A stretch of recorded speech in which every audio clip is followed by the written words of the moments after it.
Praise the Lord. Praise the Lord. Praise the Lord. ಪಿತನಿಗೂ ಸುತನಿಗೂ ಮತ್ತು ಪವಿತ್ರ ಆತ್ಮರಿಗೂ ಮಹಿಮೆಯಾಗಲಿ. ಆದಿಯಲ್ಲಿದ್ದ ಹಾಗೆ ಈಗಲೂ ಯಾವಾಗಲೂ ಸದಾಕಾಲಕ್ಕೂ ಸ್ತೋತ್ರ ಉಂಟಾಗಲಿ. Praise the Lord. Praise the Lord. Praise the Lord.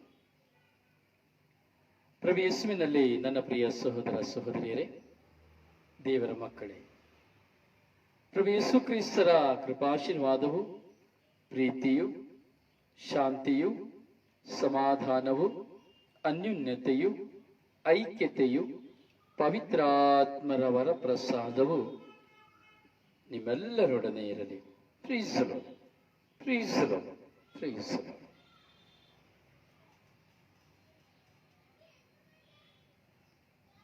ಪ್ರಿಯರೇ, ಪ್ರಭು ಯೇಸುವಿನ ನಾಮದಲ್ಲಿ ನಿಮ್ಮೆಲ್ಲರನ್ನ ಸ್ವರ್ಗಯಾತ್ರೆಯ ಶುಶ್ರೂಷೆಗೆ ಮನಪೂರ್ವಕವಾಗಿ ಸ್ವಾಗತಿಸುತ್ತೇನೆ. Welcome to you all. Peace with your family. ಪ್ರಿಯರೇ, ದೇವರು ನಮಗೆ ಈ ಜೀವನವನ್ನು ಕೊಟ್ಟಿದ್ದಾರೆ. ದೇವರು ಕೊಟ್ಟಂತ ಈ ಜೀವನ ನಮಗೆ ದಾನವಾದ ಜೀವನ. ಈ ಜೀವನದಲ್ಲಿ ಒಂದೊಂದು ದಿನಕ್ಕೆ ಒಂದೊಂದು ದಿನವೂ ವಿಭಿನ್ನವಾಗಿದೆ. ಒಂದು ದಿನಕ್ಕೆ ಇನ್ನೊಂದು ದಿನವೂ ವಿಭಿನ್ನವಾಗಿದೆ. ಒಂದು ದಿನಕ್ಕಿಂತ ಇನ್ನೊಂದು ದಿನವೂ ಶ್ರೇಷ್ಠವಾಗಿದೆ. ಹೀಗೆ ಪ್ರತಿ ದಿನವೂ ನಮಗೆ ಶ್ರೇಷ್ಠವಾದಂತಹ ದಿನ, ಪ್ರತಿ ದಿನವೂ ನಮಗೆ ವಿಭಿನ್ನವಾದಂತಹ ದಿನ.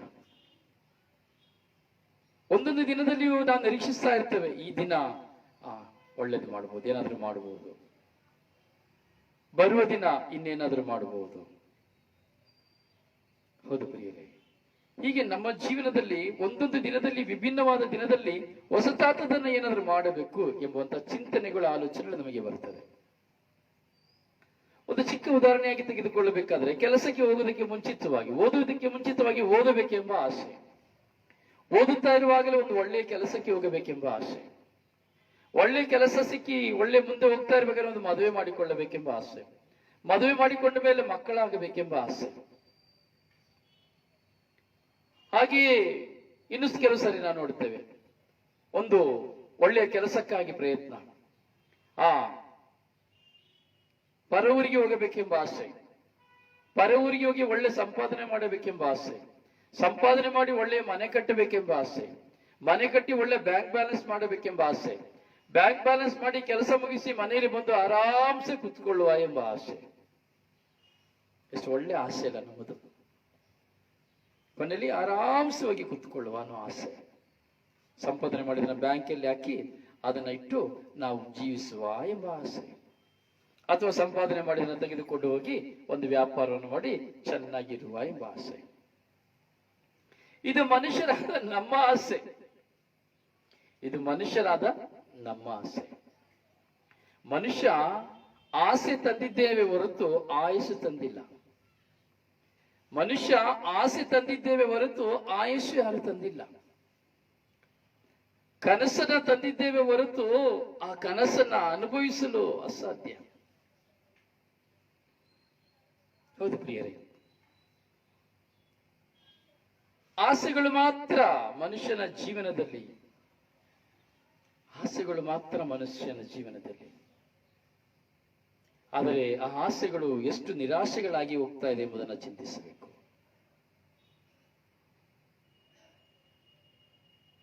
ಕನಸು ಕಂಡು ಜೀವಿಸುವವರ ಸಂಖ್ಯೆ ಅತಿ ಹೆಚ್ಚು. ತನ್ನ ಜೀವನದಲ್ಲಿ ನಾನು ಹೀಗೆಯೇ ಜೀವಿಸಬೇಕೆಂದು ಕನಸು ಕಾಣದ ವ್ಯಕ್ತಿ ಇದ್ದಾರೆ. ಇಲ್ಲಿ ಈ ವಾಕ್ಯವನ್ನು ಆಲಿಸ್ತಾ ಇದ್ರಿ, ದೇವರ ವಾಕ್ಯವನ್ನು ಆಲಿಸ್ತಾ ಇರುವಂತ ನಿಮ್ಮಲ್ಲಿ ಯಾರಾದರೂ ನಾನು ಹೀಗೆಯೇ ಜೀವಿಸಬೇಕೆಂದು ಕನಸು ಕಾಣದೆ ಯಾರಾದರೂ ಇದ್ದೀರಾ? ಸಾಧಾರಣವಾಗಿ ನೀವೆಲ್ಲರೂ ಪರದೇಶದಲ್ಲಿದ್ದೀರಿ, ಹೊರದೇಶದಲ್ಲಿದ್ದೀರಿ.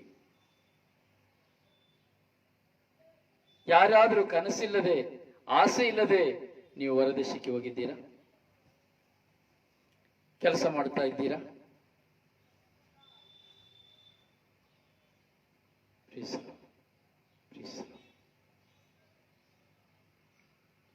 ಪ್ರತಿಯೊಬ್ಬರ ಜೀವನದಲ್ಲಿ ಒಂದು ಕನಸು. ಕಳೆದ ದಿನ ಕನಸಿನ ಬಗ್ಗೆ ನಿಮ್ಮಲ್ಲಿ ಮಾತನಾಡಿದೆ. ಆ ಕನಸು ನನಸಾಗಬೇಕಾದ್ರೆ ಏನಾಗಬೇಕು ಅಂತೇಳಿ. ಇರಲಿ, ಆ ಸಬ್ಜೆಕ್ಟ್ ಮುಗ್ದಿದೆ. ಪ್ರಿಯರೇ, ಹೀಗೆ ನಾವು ಧ್ಯಾನಿಸ್ತಾ ಇದ್ದೇವೆ. ನಿನ್ನೆ ನಾವು ಧ್ಯಾನಿಸಿದೇವಲ್ಲ, ಸರ್ವರ ಮೇಲೂ ಸರ್ವೇಶ್ವರನ ಕರುಣೆ ಇದೆ. ಪ್ರತಿಯೊಬ್ಬರ ಮೇಲೆ ದೇವರ ಕರುಣೆ ಇದೆ. ಆದ್ದರಿಂದ ನಮಗೆ ಬರುವ ಹಣದಿಂದಾಗಲಿ, ನಮಗೆ ಸಿಕ್ಕುವ ಕೆಲಸದಿಂದಾಗಲಿ, ನಮಗಿರುವ ಸ್ಥಾನದಿಂದಾಗಲಿ, ನಮಗಿರುವ ಬಂಗಾರದಿಂದಾಗಲಿ, ಅಥವಾ ನಮಗಿರುವ ಯಾವುದೇ ಒಂದು ಹಣ ಆಸ್ತಿಯಿಂದಾಗಲಿ, ಅಥವಾ ನಮಗಿರುವಂತಹ ಯಾವುದೇ ವಿಧವಾದ ವರಗಳು ಫಲಗಳು ಎಂಬುದಾಗಲಿ, ಅಥವಾ ಎಷ್ಟೋ ಪ್ರಾರ್ಥನೆ ಮಾಡ್ತೀನಿ ಎಂಬುದಾಗಿ ಆಗಲಿ, ಅಥವಾ ಯಾವುದೇ ಆಧ್ಯಾತ್ಮಿಕ ಕಾರ್ಯಗಳಲ್ಲಾಗಲಿ, ಪ್ರಾಪಂಚಿಕ ಕಾರ್ಯಗಳಲ್ಲಾಗಲಿ ನೀವು ಉಬ್ಬಿಕೊಳ್ಳಬೇಡಿರಿ, ಉಬ್ಬಿ ಹೋಗಬೇಡಿರಿ.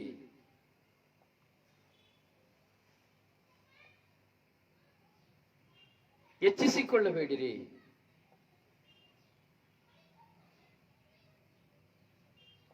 ತನ್ನನ್ನು ತಾನೇ ಹೆಚ್ಚಿಸಿಕೊಳ್ಳುವವನು ತಗ್ಗಿಸಲ್ಪಡುತ್ತಾನೆ. ನಮಗೆ ಏನೇ ಇದ್ದರೂ ನಮಗೆ ಗೊತ್ತಿಲ್ಲ ನಾಳೆ ಇರ್ತೀವ ಅಂತೇಳಿ ಗೊತ್ತಿಲ್ಲ. ಎಷ್ಟೇ ಇದ್ದರೂ ನಾಳೆ ನಾನು ಜೀವಿಸ್ತೀನಿ ಅಂತ ನಮಗೆ ಗೊತ್ತಿಲ್ಲ. ಇನ್ನೇನು ಪ್ರಯೋಜನ? ಏನಾದ್ರೂ ಪ್ರಯೋಜನ ಇದೆಯಾ? ಬೆಳಿಗ್ಗೆ ಇವತ್ತು ರಾತ್ರಿ ಮಲಗಿ ನಾಳೆ ಬೆಳಿಗ್ಗೆ ಹೇಳಿಲ್ಲ ಅಂದ್ರೆ ಏನ್ ಮಾಡ್ಲಿಕ್ಕೆ ಆಗ್ತದೆ? ತಪ್ಪಿಸ್ಲಿಕ್ಕೆ ಆಗ್ತದ ಮರಣವನ್ನ? ಆಗೋದಿಲ್ಲ. ಪ್ರಿಯರ, ವಾಕ್ಯವನ್ನು ಧ್ಯಾನಿಸುತ್ತಾ ಇರುವಾಗ ದೇವರ ವಾಕ್ಯ ಹೇಳ್ತಾ ಇದೆ, ನಿಮಗೊಂದು ನಿಗೂಢ ರಹಸ್ಯವನ್ನು ನಾನು ತಿಳಿಯಪಡಿಸ್ತೇನೆ. ದೇವರೊಂದು ನಿಗೂಢವಾದ ರಹಸ್ಯವನ್ನು ನಮಗೆ ತಿಳಿಸ್ತಾ ಇದ್ದಾರೆ. ಏನದು ನಿಗೂಢ ರಹಸ್ಯ? ಯಾವುದು ಅದು ನಿಗೂಢ ರಹಸ್ಯ?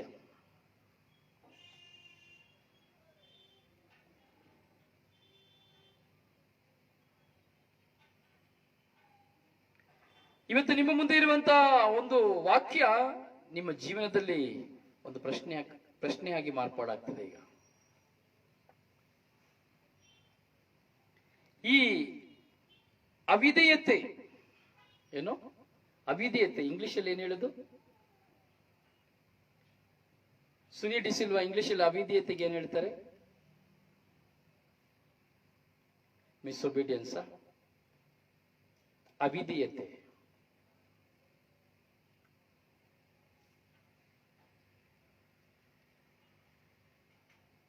ದೇವರ ವಾಕ್ಯ ಹೇಳ್ತಾ ಇದೆ, ರೋಮನರಿಗೆ ಬರೆದ ಪತ್ರ 11ನೇ ಅಧ್ಯಾಯದಲ್ಲಿ 32ನೇ ವಾಕ್ಯದಲ್ಲಿ, ಸರ್ವರು ತಮ್ಮ ಕರುಣೆಯನ್ನು ಸವಿಯುವಂತೆ ದೇವರು ಎಲ್ಲರನ್ನು ಅವಿಧೇಯತೆ ಎಂಬ ಬಂಧನಕ್ಕೆ ಒಳಪಡಿಸಿದ್ದಾರೆ. ಪ್ರೀಸಲು ತುಂಬಾ ಆಳವಾದಂತ ನೋಡಿ ದೇವರ ಪ್ರೀತಿ ಹಾಗೂ ದೇವರ ಪದ್ಧತಿ. So what's God's plan? ದೇವರು ಯಾವ ವಿಧದಲ್ಲಿ ತನ್ನ ಮಕ್ಕಳನ್ನ ತನ್ನೆಡೆಗೆ ಸೆಳೆದುಕೊಳ್ಳುತ್ತಾರೆ ಎಂಬಂತ ಒಂದು ಆಳವಾದ ಡೆಪ್ತ್ ಅನ್ನ ಇವತ್ತು ನಾವು ನೋಡ್ತಾ ಇದ್ದೇವೆ. ನಾವು ಬೈಬಲ್ನ ಓದ್ಕೊಂಡು ಹೋಗ್ತೀವಿ, ಆದ್ರೆ ಕೆಲವು ಸತ್ಯದ ಗೂಢಾರ್ಥಗಳು ನಮಗೆ ಅರಿವಾಗಬೇಕು. ಬರೀ ಯೇಸುಸ್ವಾಮಿ ಸೌಖ್ಯಪಡಿಸಿದ್ದು, ಅಲ್ಲಿ ಹೋಗಿದ್ದು, ಇಲ್ಲಿ ಬಂದದ್ದು, ಅಥವಾ ಎಲ್ಲ ಪ್ರೇಷಿತರು ಬರೆದಂತ ಪೌಲರು ಬರೆದ ಎಲ್ಲ ಪತ್ರಗಳನ್ನು ಓದಿ ಹೋಗ್ತೇವೆ. ಆದರೆ ಗೌಪ್ಯಗಳನ್ನು ನಾವು ತಿಳಿದುಕೊಳ್ಳುವುದಿಲ್ಲ.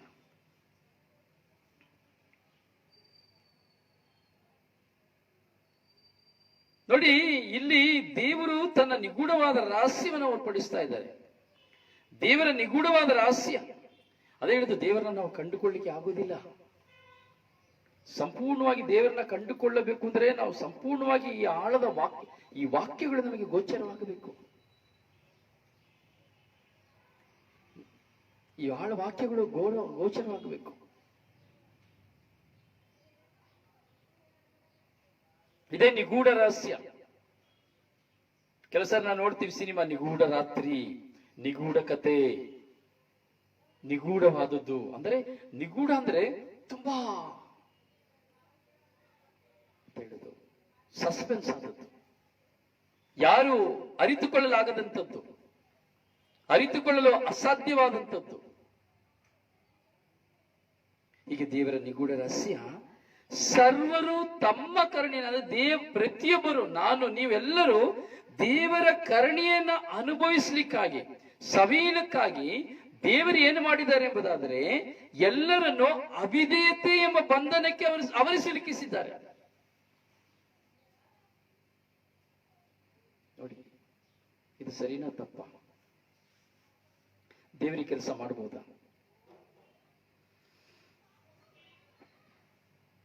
ಸ್ವತಃ ದೇವರು ತನ್ನ ಮಕ್ಕಳನ್ನ ದಾರಿ ತಪ್ಪಲಿಕ್ಕೆ ಇಲ್ಲಿ ಕಾರ್ಯ ಮಾಡ್ತಾ ಇದ್ದಾರೆ. ಸರಿನಾ ತಪ್ಪ? ಏನ್ ಅನಿಸ್ತದೆ ಈ ವಾಕ್ಯ ನಿಮಗೆ ಕೇಳಬೇಕಾದ್ರೆ? ಪ್ರಿಯರೇ, ನೀವು ಸಾಧಾರಣವಾದ ಮಕ್ಕಳಲ್ಲ, ದೇವರನ್ನ ಭುಜಿಸಿ ಅನುಭವಿಸ್ತಾ ಇರುವಂತವ್ರು. ಈ ವಿಷಯಗಳನ್ನ ನೀವು ಧ್ಯಾನಿಸಬೇಕು. ನಾವು ಶುಭ ಸಂದೇಶ ಸಾರ್ತೀವಿ ಅನ್ನೋದಿಲ್ಲ ಅಥವಾ ಏನೂ ಇಲ್ಲ, ಸಾಯೋಷ್ಟು ನಾವು ಸತ್ಯಗಳನ್ನ ಅರ್ಥಕೊಂಡೇ ಹೋಗ್ಬೇಕು. ದೇವರ ವಾಕ್ಯದ ಸತ್ಯವನ್ನ ನಾವು ಅರ್ಥಕೊಂಡು ಹೋಗ್ತಾ ಇದ್ರೆ ಏನಾಗ್ತದೆ? ನಮಗೆ ಎನರ್ಜಿ, ಆತ್ಮಕ್ಕೆ ಎನರ್ಜಿ, ಆಧ್ಯಾತ್ಮಿಕತೆಯ ಜೀವನಕ್ಕೆ, ವಿಶ್ವಾಸದ ಜೀವನಕ್ಕೆ ಎನರ್ಜಿ. ಹೇಗೆ ಒಂದು ಮೊಟ್ಟೆ ತಿಂದರೆ ದೇಹಕ್ಕೆ ಎನರ್ಜಿಯೋ, ಅಥವಾ ಹೇಗೆ ಒಂದು ಆಪಲ್ ನ ತಿಂದ್ರೆ, ಯಾವುದೋ ಒಂದು ಹಣ್ಣನ್ನ, ಏನೋ ಒಂದು ವಸ್ತುವನ್ನ ತಿಂದ್ರೆ ಹೇಗೆ ದೇಹಕ್ಕೆ ಎನರ್ಜಿಯೋ, ಹಾಗೆ ವಾಕ್ಯಗಳನ್ನ ನಾವು ತಿನ್ನಬೇಕು, ಎನರ್ಜಿ ಹಾಕಿಸಿಕೊಳ್ಳಬೇಕು ವಾಕ್ಯಗಳನ್ನ.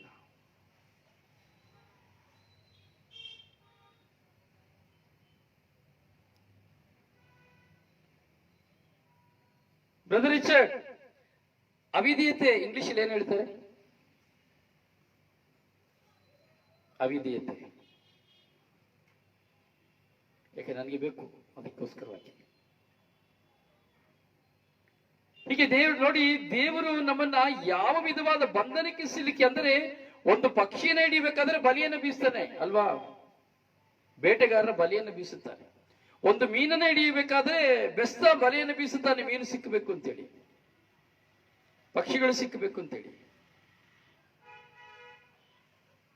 ಹೇಗೆ ಒಬ್ಬ ಬೆಸ್ತನೋ ಬಲಿಯನ್ನು ಬೀಸಿ ಮೀನುಗಳನ್ನು ಹಿಡಿಯುತ್ತಾನೋ, ಹಾಗೆ ದೇವರು ಈ ಅವಿಧೇಯತೆ ಎಂಬಂತ ಬಲಹೀನತೆಯನ್ನ ನಮ್ಮಲ್ಲಿಟ್ಟು, ಅವಿಧೇಯತೆ ಎಂಬ ಬಲಹೀನತೆಯ ಬಂಧನಕ್ಕೆ ನಮ್ಮನ್ನು ಒಳಪಡಿಸಿ, ಅಯ್ಯೋ ನಾನು ತಪ್ಪು ಮಾಡಿದನಲ್ಲ, ಅಯ್ಯೋ ನಾನು ಪಾಪ ಮಾಡಿದನಲ್ಲ, ಅಯ್ಯೋ ದೇವರ ವಾಕ್ಯಕ್ಕೆ ನಾನು ಕಿವಿಗೊಡಲಿಲ್ಲವಲ್ಲ, ಅಯ್ಯೋ ದೇವರನ್ನ ನಾನು ಅರಿತುಕೊಳ್ಳಲಿಲ್ಲವಲ್ಲ, ದೇವರನ್ನ ನಾನು ಮರೆತು ಬಿಟ್ಟದಲ್ಲ, ದೇವರನ್ನ ನಿರಾಕರಿಸಿದನಲ್ಲ, ಅಯ್ಯೋ ನಾನು ಇದು ಮಾಡಬಾರದಾಗಿತ್ತಲ್ಲ, ಅಯ್ಯೋ ನಾನು ಮಾಡಿಬಿಟ್ನಲ್ಲ, ಎಂತ ತಪ್ಪು ಮಾಡಿಬಿಟ್ಟೆ.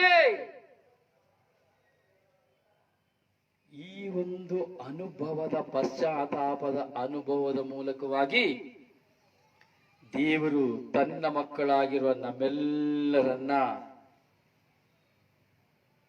ತನ್ನತ್ತ ಸೆಳೆಯುವುದಕ್ಕಾಗಿ, ತಮ್ಮ ಕರುಣೆಯನ್ನು ಸವಿಯುವುದಕ್ಕಾಗಿ ಈ ಒಂದು ಕಾರ್ಯವನ್ನು ಮಾಡುತ್ತಾರೆ. Praise the Lord, praise the Lord, praise the Lord. ಆದಿಕಾಂಡದಲ್ಲಿ ಮೊಟ್ಟ ಮೊದಲಿಗೆ ಆದಿ ತಂದೆ ತಾಯಿಯಾದಂತಹ ಆದಾಮಗಳು ಮಾಡಿದ್ದು ಅವಿಧೇಯತೆ. ದೇವರು ಹೇಳಿದ ಮಾತನ್ನ ಕೇಳಲಿಲ್ಲ. ಆದ್ದರಿಂದ ಅವರು ಏದೇನ್ ತೋಟದಿಂದ ತಳ್ಳಲ್ಪಟ್ಟರು. ಇವತ್ತು ನಮಗೆ ಹುಟ್ಟಿರುವಂತಹ ಮಕ್ಕಳು ಅವಿಧೇಯತೆ ತೋರುವಾಗ ಅವ್ರು ಕೇಳುವುದನ್ನು ನಾವು ಕೊಡುವುದಿಲ್ಲ. ಯಾಕೆ ಕೊಡುವುದಿಲ್ಲ? ಒಮ್ಮೆ ಅವಿಧೇಯತೆಯನ್ನು ನಡೆಯುವಾಗ, ಕೇಳಿದನ್ನು ಕೊಡದೇ ಇರುವಾಗ, ಎರಡನೆಯ ಬಾರಿ ಅಥವಾ ಮೂರನೆಯ ಬಾರಿ ಅವರು ವಿಧೇಯತೆಗೆ ಬರ್ತಾರೆ. ಮಕ್ಕಳಿರಬಹುದು, ಯಾರೇ ಇರಬಹುದು. Thank you. No was the word disobedience. ನಾನು ಮಿಸ್ಒಬಿಡಿಯನ್ಸ್ ಅಂತ ತಿಳ್ಕೊಂಡಿದ್ದೆ, ಅದಕ್ಕೆ ನಾನು ಕೇಳಿದೆ. Thank you so much. ಹೀಗೆ ನಮ್ಮ ಮಕ್ಕಳು ತಪ್ಪು ಮಾಡುವಾಗ, ಅವಿಧೇಯತೆ ತೋರುವಾಗ ನಾವೇನ್ ಮಾಡ್ತೀವಿ? ಅವ್ರು ಕೇಳೋದನ್ನ ಕೊಡೋದಿಲ್ಲ. ಹೋಗ, ನಾನು ಹೇಳಿದ್ ಕೇಳಲಿಲ್ಲಲ್ಲ, ನಾನು ಹೇಳ್ದಾಗೆ ನೀನು ಮಾಡ್ಲಿಲ್ವಲ್ಲ, ನಾನು ಹೋಗುವ ಕಡೆ ನೀನು ಹೋಗ್ಲಿಲ್ವಲ್ಲ, ನೀನು ಒಳ್ಳೆಯವನಾಗಿ ನಡೆದುಕೊಳ್ಳಿಲ್ವಲ್ಲ, ನೀನು ಹಾಗೆ ಮಾಡ್ಲಿಲ್ವಲ್ಲ, ಬಲಿಪೂಜೆಗೆ ಹೋಗ್ಲಿಲ್ವ. ಸೊ ಸಮಥಿಂಗ್ ಈ ಒಬಿಡಿಯನ್ಸ್ ನ ಕಾರಣವಾಗಿ ನಾವು ನಮ್ಮ ಮಕ್ಕಳನ್ನ ಬೇಕಾಗಿದ್ರೆ ನಾವು ಕೊಡೋದಿಲ್ಲ.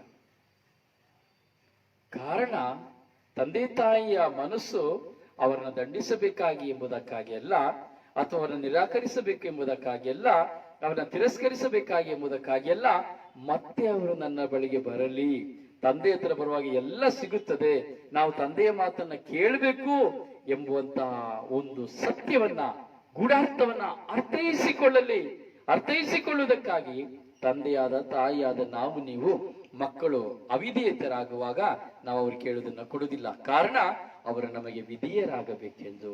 ಪ್ರೀಸಲು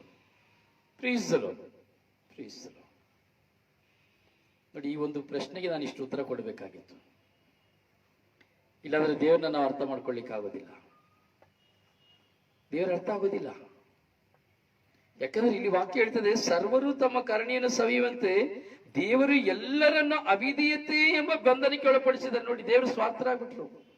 ಅವಾಗೇನಾಗ್ತದೆ, ನಾನು ಅವಿಧೇಯತೆ ತೋರದಲ್ಲಿಗೆ ದೇವರೇ ಕಾರಣ. ಖಂಡಿತವಾಗಿ ಹೇಳಲಿಕ್ಕಿಲ್ಲ. ಕರೆಕ್ಟಾಗಿ ವಾಕ್ಯನ ಅರ್ಥ ಮಾಡ್ಕೊಳ್ಬೇಕು.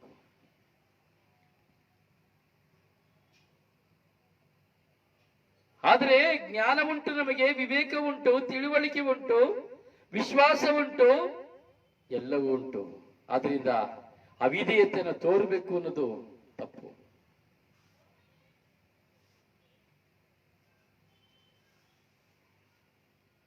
ಅವಿಧೇಯತೆ ಎಂದು ತೋರುವುದು ತಪ್ಪು. ಸೊ ವಿಧೇಯತೆಯುಳ್ಳವರಾಗಿ ನಾವಿರಬೇಕು. ನಾಟ್ ಡಿಸ್ಒಬಿಡಿಯನ್ಸ್, ಒಬಿಡಿಯನ್ಸ್ ಆಗಿರಬೇಕು. ಇದು ದೇವರ ಒಂದು ನಿಗೂಢ ರಹಸ್ಯ. ಆದ್ರೆ ದೇವರು ಹೇಳ್ತಾ ಇದ್ದಾರೆ, ಇಸ್ರಾಯೇಲರ ಮೊಂಡುತನ ತಾತ್ಕಾಲಿಕವಾದದ್ದು. ದೇವರಿಗೆ ಗೊತ್ತು ನಮ್ಮೆಲ್ಲ ಸ್ವಭಾವ. ಪ್ರತಿಯೊಬ್ಬ ಮಕ್ಕಳಿರ್ಬೋದು, ನಾವಿರ್ಬೋದು, ಮೊಂಡುತನ ಮಾಡ್ತೇವೆ. ದೊಡ್ಡವರಾದ್ರೂ ಮೊಂಡುತನ, ಮಕ್ಕಳಾದ್ರೂ ಮೊಂಡುತನ, ಯುವತಿಯರಾದ್ರೂ ಮೊಂಡುತನ, ಮುದುಕಿ ಆದ್ರೂ ಮೊಂಡುತನವನ್ನು ನೋಡ್ತೇವೆ. ಈ ಮೊಂಡುತನದಲ್ಲೇ ಈ ಡಿಸೊಬಿಡಿಯನ್ಸ್, ಅವಿಧೇಯತೆ ಅಡಕವಾಗಿರೋದು. ನಾನು ಯಾಕೆ ಮಾಡ್ಬೇಕು, ಮಾಡೋದಿಲ್ಲ ಅಂದ್ರೆ ಮಾಡೋದಿಲ್ಲ, ಹೋಗೋದಿಲ್ಲ ಅಂದ್ರೆ ಹೋಗೋದಿಲ್ಲ, ಕೇಳೋದಿಲ್ಲ ಅಂದ್ರೆ ಕೇಳೋದಿಲ್ಲ, ಅದೇನ್ ಮಾಡ್ತೀವಿ ಮಾಡ್ಕೋ ಹೋಗೋ, ತೊಂದರೆ ಇಲ್ಲ. ಅಪ್ಪ ಆದ್ರೂ ಸರಿ, ಮಗ ಆದ್ರೂ ಸರಿ, ಯಾರಾದ್ರೂ ಸರಿ, ಮೊಂಡುತನ. ಎಷ್ಟು ಹೊಡೆದ್ರು ಬದಲಾವಣೆ ಆಗ್ತಾ ಇಲ್ಲ, ಎಷ್ಟು ಬೈದ್ರು ಬದಲಾವಣೆ ಆಗ್ತಾ ಇಲ್ಲ. ಜಡ್ಡ ಆಗಿಬಿಟ್ಟಿದ್ದಾರೆ, ಎಂತ ಮಾಡೋದನ್ನು ಗೊತ್ತಿಲ್ಲ. ಮೊಂಡುತನ.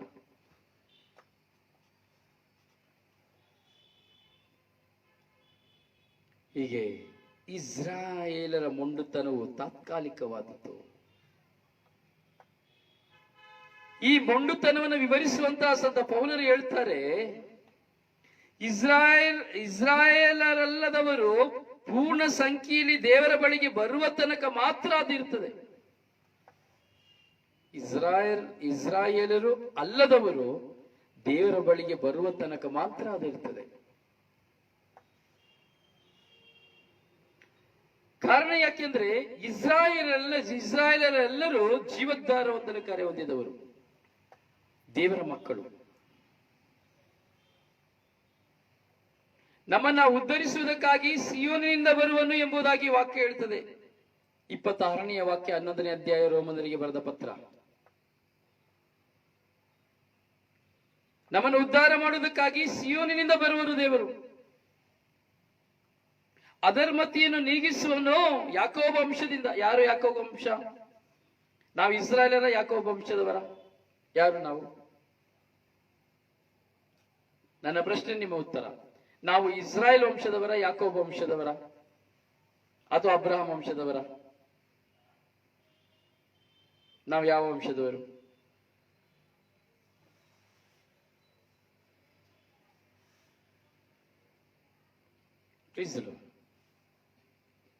ಹೇಳ್ಬೇಕು, ನಾವು ಯಾವ ವಂಶದವರು? ಅಬ್ರಹಾಮ, ಈಸಾಕ, ಯಾಕೋಬ, ಇಸ್ರಾಯೇಲ್.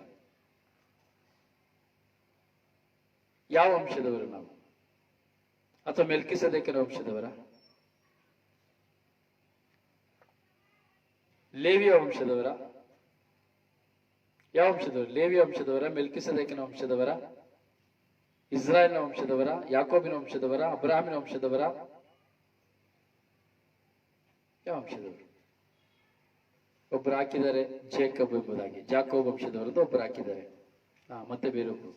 ಅವ್ರು ಹೇಳಿದನ್ನ ನೀವು ಕೇಳ್ಬೇಡಿ, ನಿಮ್ಮ ಉತ್ತರ ಹೇಳಿ ಅಷ್ಟೇ. ಅವ್ರು ಹಾಕಿದ್ರಂತೆ ನೀವು ಹಾಕ್ಲಿಕ್ಕೆ ಹೋಗ್ಬೇಡಿ.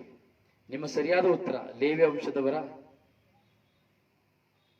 ಮೆಲ್ಕಿಸೆದೇಕ ವಂಶದವರ, ಇಸ್ರಾಯೇಲ್ ವಂಶದವರ, ಯಾಕೋಬ ವಂಶದವರ, ಅಬ್ರಹಾಂ ವಂಶದವರ? ಯಾಕೋಬ್ ಯಾವ ವಂಶದವರು? ಉತ್ತರ ಕೊಡಿಯಪ್ಪ. ಯಾಕೆ ಸೈಲೆಂಟ್ ಆಗಿರ್ತೀರಿ? ನಾವು ಎಷ್ಟು ಒಳ್ಳೆಯ ಸೆಷನ್ಗಳನ್ನ ನಾವು ದಿನ ನಾವು ಕೇಳಲಿಕ್ಕೆ ಪವಿತ್ರಾತ್ಮರು ಸಹಾಯ ಮಾಡ್ತಾ ಇದ್ದಾರೆ.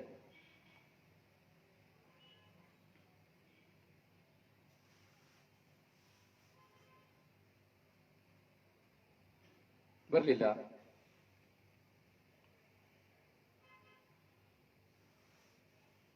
ನಾನು ಕಾಯ್ತಾ ಇದ್ದೇನೆ ನಿಮಗೋಸ್ಕರವಾಗಿ. ಗೊತ್ತಾಗ್ಬೇಕು. ಇದೆಲ್ಲ ನಮಗೆ ಗೊತ್ತಾಗ್ಲಿಲ್ಲ ಅಂದ್ರೆ ನಾವು ಕ್ರೈಸ್ತರಾಗಿದ್ದು ಏನು ಮಾಡ್ಲಿಕ್ಕೆ ಆಗೋದಿಲ್ಲ. ಪೌಲಿನ್ ಫರ್ನಾಂಡಿಸ್ ಅಬ್ರಹಾಂ ವಂಶದವರು. ಓಕೆ. ಜೋಸೆಫ್ ಟೋನಿ ಇಸ್ರಾಯೇಲ್ ವಂಶದವರು. Very good. ನೋಡಿ, ಇದೆ ಉತ್ತರಗಳು ಬರಬೇಕು. ತಪ್ಪಿದೆ ಅಂತ ತಪ್ಪನ್ನ ತಿಳಿಯ, ನಮ್ಮ ಮನಸ್ಸಲ್ಲಿ ಏನಿದೆ ಅದನ್ನ ಬರಿಬೇಕು, ಹೇಳ್ಬೇಕು. ತಪ್ಪಿದ್ರೆ ಕರೆಕ್ಷನ್ ಮಾಡ್ಕೊಳ್ಳುವ. ತಪ್ಪಾದ್ರಲ್ಲಿ ಯಾರು ಪೆಟ್ಟುಕೊಳ್ಳೋದಿಲ್ಲ, ಯಾರು ಬೈಯೋದಿಲ್ಲ, ಯಾರು ಏನು ಮಾಡೋದಿಲ್ಲ. ತಪ್ಪು ಸರಿಪಡಿಸ್ಕೊಳ್ಬೇಕು. ನಮ್ಮ ಮನಸ್ಸಲ್ಲಿ ಏನಿದೆ ಆ ಒಂದು ಚಿಂತನೆ ನಾವು ಸರಿಪಡಿಸ್ಕೊಳ್ಬೇಕು ಅಷ್ಟೇ.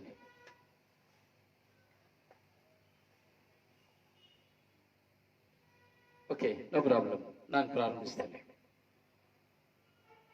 ಉದ್ಧಾರಕನು ಬರುವನು ಸಿಯೋನಿನಿಂದ,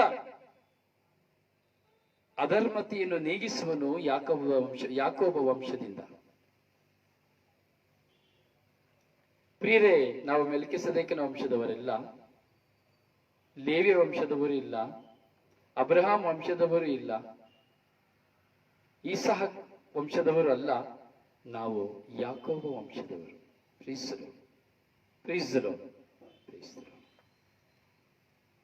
ನಾವೆಲ್ಲ ಯಾಕೋಬ ಸಂತತಿಯವರು. ಈ ಯಾಕೋಬ ಸಂತತಿಯಾದ ನಮಗೆ ದೇವರು ಸಿಯೋನಿಂದ ನಮ್ಮಲ್ಲಿಗೆ ಬರ್ತಾರೆ. ಈ ಯಾಕೋಬನ ಸಂತತಿಯಲ್ಲಿ ಬರುವವರೇ ರಕ್ಷಕರು, ಯೇಸುಸ್ವಾಮಿ. ದಾವೀದನ ವಂಶದಿಂದ ಬಂದು ಈ ಯಾಕೋಬನ, ಈಗ ನಾವಿರುವುದಲ್ಲ ಯಾಕೋಬಿನ ವಂಶದವರು.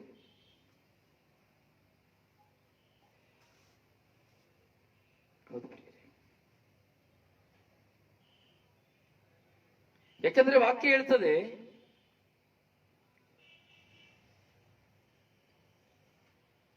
ನಾನು ಅವರ ಪಾಪಗಳನ್ನು ಪರಿಹರಿಸುವೆನು, ಆಗ ಅವರೊಡನೆ ಮಾಡಿಕೊಳ್ಳುವೆನು ಒಡಂಬಡಿಕೆಯನ್ನು ಎಂಬುದಾಗಿ. ಪ್ರಿಯರೇ, ನಮ್ಮ ಪಾಪಗಳನ್ನು ಕ್ಷಮಿಸುವುದಕ್ಕಾಗಿ ಯೇಸು ಸ್ವಾಮಿ ಈ ಲೋಕಕ್ಕೆ ಬಂದರು. ಅದಕ್ಕಾಗಿ ತಂದೆ ದೇವರು ತನ್ನ ಪ್ರಿಯ ಪುತ್ರನನ್ನು ಕಳಿಸಿದರು. ನಾವು ಪಾಪದ ದಾಸತ್ವದಲ್ಲಿ ಇರಬೇಕೆಂಬುದಕ್ಕಾಗಿ ಅಲ್ಲ. ಇಲ್ಲಿ ನಾವು ನೋಡಿದೆವು, ಸರ್ವರು ತಮ್ಮ ಕರುಣೆಯನ್ನು ಸವಿಯುವಂತೆ ಎಲ್ಲರೂ ಅವಿಧೇಯತೆ ಎಂಬ ಬಂಧನಕ್ಕೆ ಒಳಪಡಿಸಿದ್ದಾರೆ ಎಂಬುದಾಗಿ ಸಂತ ಪೌಲರು ಹೇಳ್ತಾ ಇದ್ದಾರೆ. ಈ ಅವಿಧೇಯತೆ ಎಂಬ ಬಂಧನಕ್ಕೆ ನಮ್ಮನ್ನು ಒಳಪಡಿಸಿದರೂ ಸಹ ದೇವರು ನಮ್ಮ ಅಪರಾಧಗಳನ್ನು ಪರಿಹರಿಸುತ್ತೇನೆ ಎಂಬುದಾಗಿ ಹೇಳ್ತಾ ಇದ್ದಾರೆ. ಅವರೊಡನೆ ನಾನು ಒಡಂಬಡಿಕೆಯನ್ನು ಮಾಡಿಕೊಳ್ತೇನೆ ಎಂಬುದಾಗಿ ಹೇಳ್ತಾ ಇದ್ದಾರೆ. ಯಾಕಂದ್ರೆ ದೇವರಿಗೆ ಗೊತ್ತು, ಒಂದು ನಮ್ಮ ಒಳಗಿರುವಂತಹ ಬಲಹೀನತೆ. ನಮ್ಮೊಳಗೆ ಬರುವಂತಹ ಬಲಹೀನತೆ ಯಾವುದು? ನಮ್ಮೊಳಗಿನಿಂದ ಹೊರಗೆ ಬರುವಂತಹ ಬಲಹೀನತೆಗಳು. ದೇವರಿಂದ ನಮ್ಮ ಮುಂದೆ ಇರುವಂತಹ ಬಲಹೀನತೆ, ದೇವರನ್ನ ಕಂಡುಕೊಳ್ಳುವಂತೆ ಮಾಡುವ ಬಲಹೀನತೆ, ದೇವರ ಒಡಂಬಡಿಕೆಯಲ್ಲಿ ಒಂದಾಗುವಂತಹ ಕಾರ್ಯ.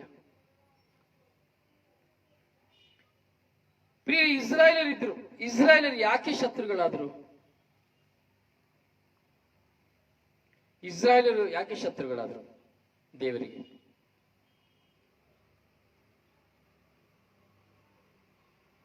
ಹೇಳ್ತೀರಾ? ಇಸ್ರಾಯೇಲರು ದೇವರಿಗೆ ಯಾಕೆ ಶತ್ರುಗಳಾದರು? ನಾವು ಯಾಕೆ ದೇವರಿಗೆ ಶತ್ರುಗಳಾಗಿದ್ದೇವೆ? ನಾವು ಶತ್ರುಗಳಾಗಿದ್ದೇವಾ? 3 ಪ್ರಶ್ನೆ ನಿಮ್ಮ ಮುಂದೆ ಇದೆ. ನಾವು ದೇವರಿಗೆ ಶತ್ರುಗಳಾಗಿದ್ದೇವಾ? ನಾವು ದೇವರಿಗೆ ಶತ್ರುವಾ? ಇಸ್ರಾಯೇಲರು ಯಾಕೆ ದೇವರಿಗೆ ಶತ್ರುವಾದರು?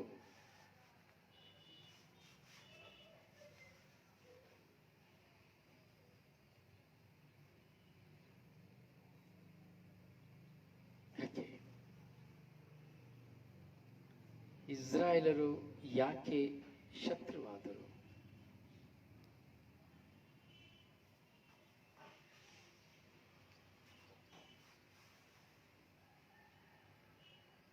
ಹೇಳ್ರಿಪ್ಪ, ತಪ್ಪು ಅಂತ ಎಣಿಸ್ಬೇಡಿ. ನಾವು ಕಲಿತಾ ಇದ್ದೇವೆ, ನಾವೆಲ್ಲರೂ ಕಲಿತಾ ಇದ್ದೇವೆ. ತುಂಬಾ ಸುಲಭ ವಿಷಯಗಳಿದ್ರೆ ಅದನ್ನೇ ಹೇಳುದು, ಬೈಬಲ್ ಓದ್ಬೇಕು. ನಾವು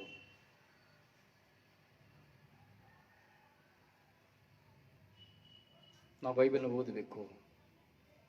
ಈಗಾಗಲೇ ಪವಿತ್ರಾತ್ಮರ ಪ್ರೇರಣೆಯಿಂದ ಸ್ವರ್ಗೀಯಾತ್ರೆ ಮುಖಾಂತರವಾಗಿ ಬೈಬಲ್ ಆಪ್ ಅನ್ನ ಸಿದ್ಧಪಡಿಸ್ತಾ ಇದ್ದೇವೆ. ಅದು ಯಾವ ವಿಧದಲ್ಲಿ ಸಿದ್ಧಪಡಿಸ್ತಾ ಇದ್ದೇವೆ ಅನ್ನೋದಾದ್ರೆ, ಪವಿತ್ರಾತ್ಮ ಪ್ರೇರಣೆ ಕೊಂಕಣಿ ಭಾಷೆಯಲ್ಲಿ, ಕನ್ನಡ ಭಾಷೆಯಲ್ಲಿ ಹಾಗೂ ಇಂಗ್ಲಿಷ್ ಭಾಷೆಯಲ್ಲಿ. ಇಷ್ಟು ದಿನ ನೀವು ಕಂಪ್ಯೂಟರ್ನ ವಾಯ್ಸ್ನ ನೀವು ಕೇಳ್ತಾ ಇದ್ರಿ, ಕಂಪ್ಯೂಟರ್ ಅಲ್ಲಿ ನೀವು ಕೇಳುವಂತ ವಾಯ್ಸ್ಗಳನ್ನ ಕೇಳ್ತಾ ಇದ್ರಿ.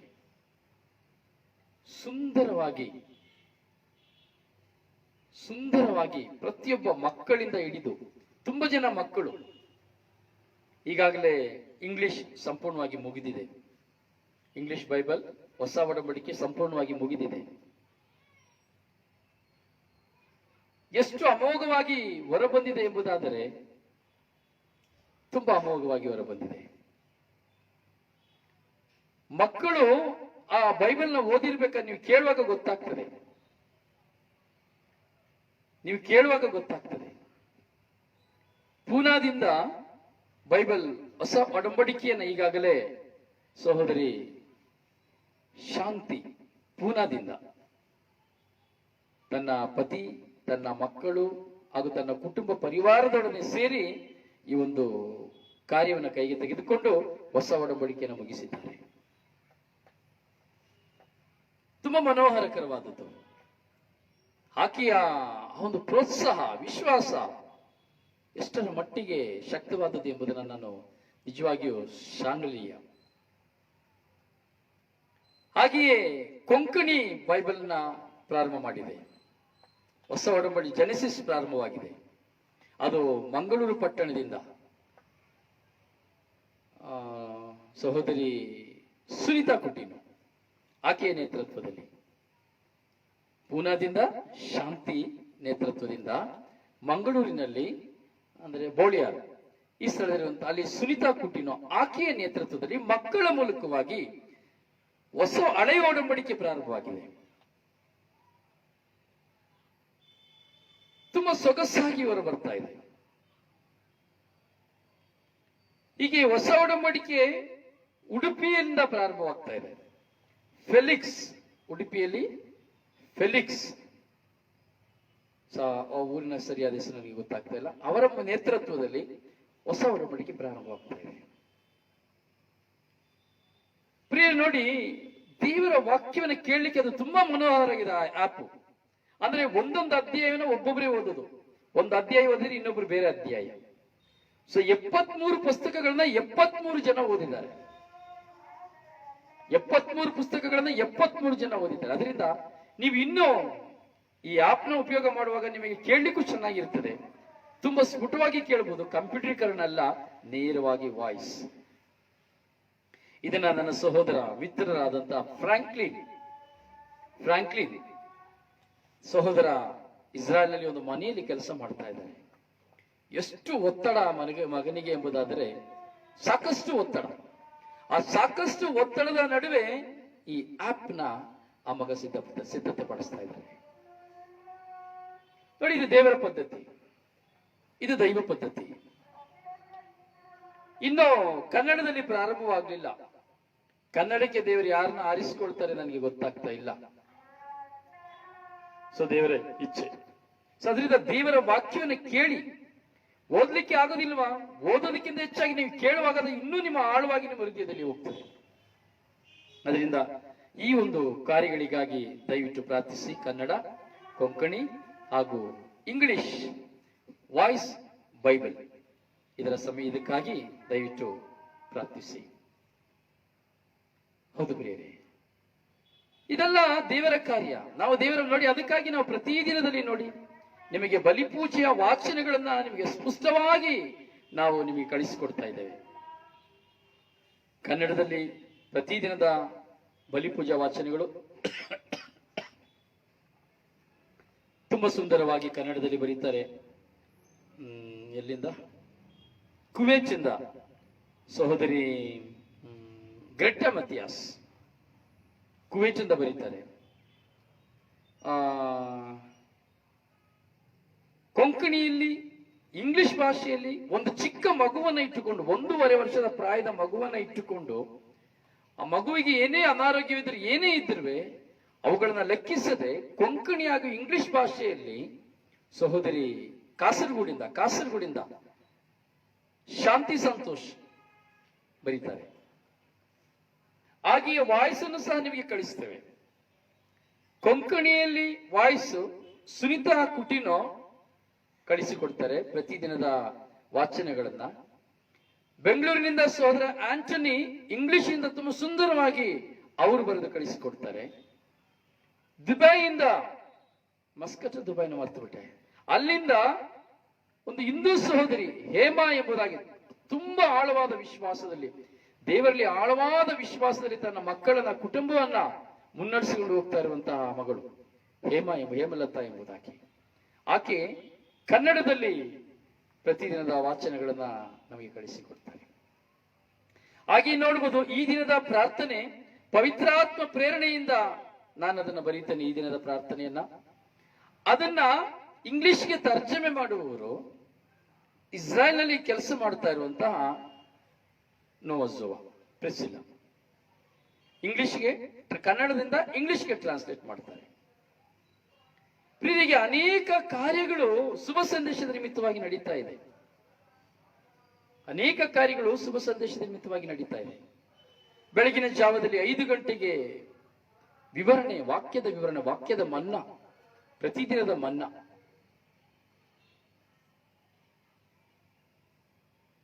ಸೊ ಆ 1 ಗಂಟೆ ಧ್ಯಾನ ನೀವು ಕೇಳಬೇಕಾದ್ರೆ ಪ್ರತಿದಿನದಲ್ಲಿ ನಿಮ್ಮ ಜೀವನದಲ್ಲಿ, ನಿಮ್ಮ ಕುಟುಂಬದಲ್ಲಿ, ನಿಮ್ಮ ವೈಯಕ್ತಿಕ ಬದುಕಿನಲ್ಲಿರುವಂತಹ ಎಲ್ಲ ಪ್ರಶ್ನೆಗಳಿಗೆ ಉತ್ತರ ಸಿಗ್ತದೆ.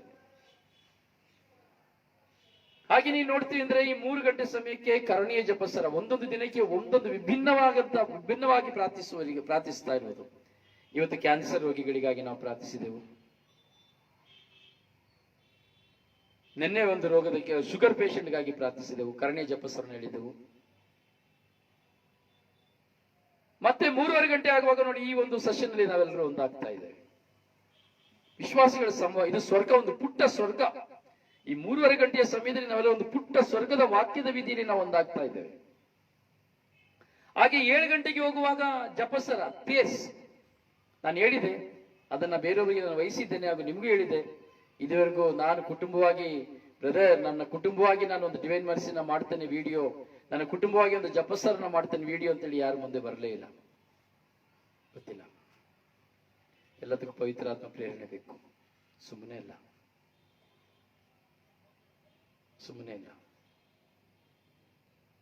ಹಾಗೆ 7 ಗಂಟೆಗೆ ಜಪಸರ. ಮತ್ತೆ ನಾನು ನೋಡ್ತೀವಿ 9 ಗಂಟೆಗೆ ಶಿಲುಬಿ ಆರಾಧನೆ, 50 ನಿಮಿಷಗಳ ಕಾಲ ಶಿಲುಬಿ ಆರಾಧನೆ ಅತೀ ಮನೋಹರವಾಗಿ ಹೊರಬರ್ತಾ ಇರುವಂತದ್ದು. ನೀವು ಅದನ್ನೆಲ್ಲ ಧ್ಯಾನಿಸಿದ್ರೆ, ಭಾಗವಹಿಸಿದ್ರೆ ನಿಮಗೆ ಗೊತ್ತಾಗ್ತದೆ. ನೀವು ಭಾಗವಹಿಸ್ತಾ ಇದ್ದೀರಿ ಕೆಲವರು ಜನ. ಈಗ ಇವೆಲ್ಲವೂ ಯಾತಕ್ಕಾಗಿ ಎಂಬುದಾದರೆ ದೇವರನ್ನ ಕಂಡುಕೊಳ್ಳುವುದಕ್ಕಾಗಿ, ಬ್ರದರ್ ರೊಜಾರಿನ ಕಂಡುಕೊಳ್ಳುವುದಕ್ಕಾಗಿ ಅಲ್ಲ, ಸತ್ಯಗಳನ್ನ ಕಂಡುಕೊಳ್ಳುವುದಕ್ಕಾಗಿ, ದೇವರ ವಾಕ್ಯದ ಆಳ ಅರ್ಥಗಳನ್ನ ಕಂಡುಕೊಳ್ಳುವುದಕ್ಕಾಗಿ, ಬೇರೆ ಯಾವುದಕ್ಕಾಗಿ ಅಲ್ಲ. ಯಾಕೆಂದರೆ ನಾವು ದೇವರನ್ನ ಕಂಡುಕೊಳ್ಳಬೇಕಾದ್ರೆ ಧ್ಯಾನಿಸಬೇಕು, ಕಿವಿಗೊಟ್ಟು ಕೇಳಬೇಕು, ಸಮಯವನ್ನು ಕೊಡಬೇಕು. ಅದು ಜ್ಞಾನಾರ್ಜನೆ. ನಮಗೆ ಈ ದೇವರನ್ನ ಕಂಡುಕೊಳ್ಳಬೇಕು. ನಾನು ದೇವರನ್ನ ಕಂಡುಕೊಳ್ಳುವುದಕ್ಕಾಗಿ ಈ ಪ್ರಯತ್ನಗಳಷ್ಟೇ. ಧರ್ಮಸಭೆಯಲ್ಲಿ ನಡೀತಾ ಇರುವಂತಹ ಪ್ರಯತ್ನ ದೇವರನ್ನ ಕಂಡುಕೊಳ್ಳಬೇಕೆಂಬುದಕ್ಕಾಗಿ. ಎಷ್ಟೋ ಜನ ಸತ್ಯಸಂಧರಾಗಿರುವಂತಹ ಸಭಾಪಾಲಕರು, ಪಾಸ್ಟರ್ಸ್ಗಳು ಇರಬಹುದು, ನಿಜವಾದ ಸೇವೆಯನ್ನು ಮಾಡ್ತಾರೆ, ಯಾರನ್ನ ದೂಷಿಸೋದಿಲ್ಲ, ಯಾರನ್ನ ನಿಂದಿಸೋದಿಲ್ಲ, ನಿಜವಾದ ಸೇವೆ ಮಾಡ್ತಾರೆ ದೇವರನ್ನ ಕಂಡುಕೊಳ್ಳುವುದಕ್ಕಾಗಿ. ಕೆಲವರು ಇರ್ತಾರೆ, ಏನು ಮಾಡ್ಲಿಕ್ಕೆ ಆಗುದಿಲ್ಲ. 100 ಜನರಲ್ಲಿ ಒಂದು 20 ಜನ ಇರ್ತಾರೆ, ಹಣಕ್ಕಾಗಿನೋ ಸಮಥಿಂಗ್ ಬೇರೆ, ಅದು ನಮಗೆ ಬೇಡ, ಬಿಟ್ಬಿಡಿ. ಶುಭ ಸಂದೇಶ ಎಂಬುದು ದೇವರನ್ನ ಕಂಡುಕೊಳ್ಳುವುದಕ್ಕಾಗಿ. ಪ್ರತಿಯೊಬ್ಬರು ದೇವರನ್ನ ಕಂಡುಕೊಳ್ಳಬೇಕು. ಅದೇ ಸ್ವರ್ಗೀಯ ಯಾತ್ರೆಯ ಉದ್ದೇಶ. ಪ್ರತಿಯೊಬ್ಬರು ದೇವರನ್ನ ಕಂಡುಕೊಳ್ಳಬೇಕು, ಅದ್ಭುತನ ಕಂಡುಕೊಳ್ಳಬಾರದು. ಅದ್ಭುತ ಬೇಕಾಗಿಲ್ಲ ನಮಗೆ, ಸ್ವರ್ಗಕ್ಕೆ ಹೋಗ್ಲಿಕ್ಕೆ ಅದ್ಭುತ ಇಲ್ಲ ಬೇಕಾಗಿರೋದು. ನಾನು ದೇವರನ್ನ ಕಂಡುಕೊಳ್ಳಬೇಕು. ನಾನು ಯಾರು ಎಂಬುದು ನಮಗೆ ಅರಿವಾಗಬೇಕು. ಆಗ ಮಾತ್ರವೇ ಜೀವೋದ್ಧಾರ, ಇಲ್ಲಾಂದ್ರೆ ಜೀವೋದ್ಧಾರ ಇಲ್ಲ. ಹೀಗೆ ವೆಬ್ ಟಿವಿ ಚಾನೆಲ್ ಪ್ರಾರಂಭ ಮಾಡಬೇಕು ಅಂತ ತುಂಬಾ ಪ್ರಯತ್ನಿಸ್ತಾ ಇದ್ದೇವೆ. ಅದ್ರ ಮುಂದೆ ಬ್ಯಾಲೆನ್ಸ್ ನಡೀತಾ ಇದೆ. ಏನ್ ಮಾಡೋದು? ಅಟ್ ಎ ಟೈಮ್ 15 ಲಕ್ಷ ಬೇಕು. 15 lakhs ಯಾರು ಕೊಡ್ತಾರೆ?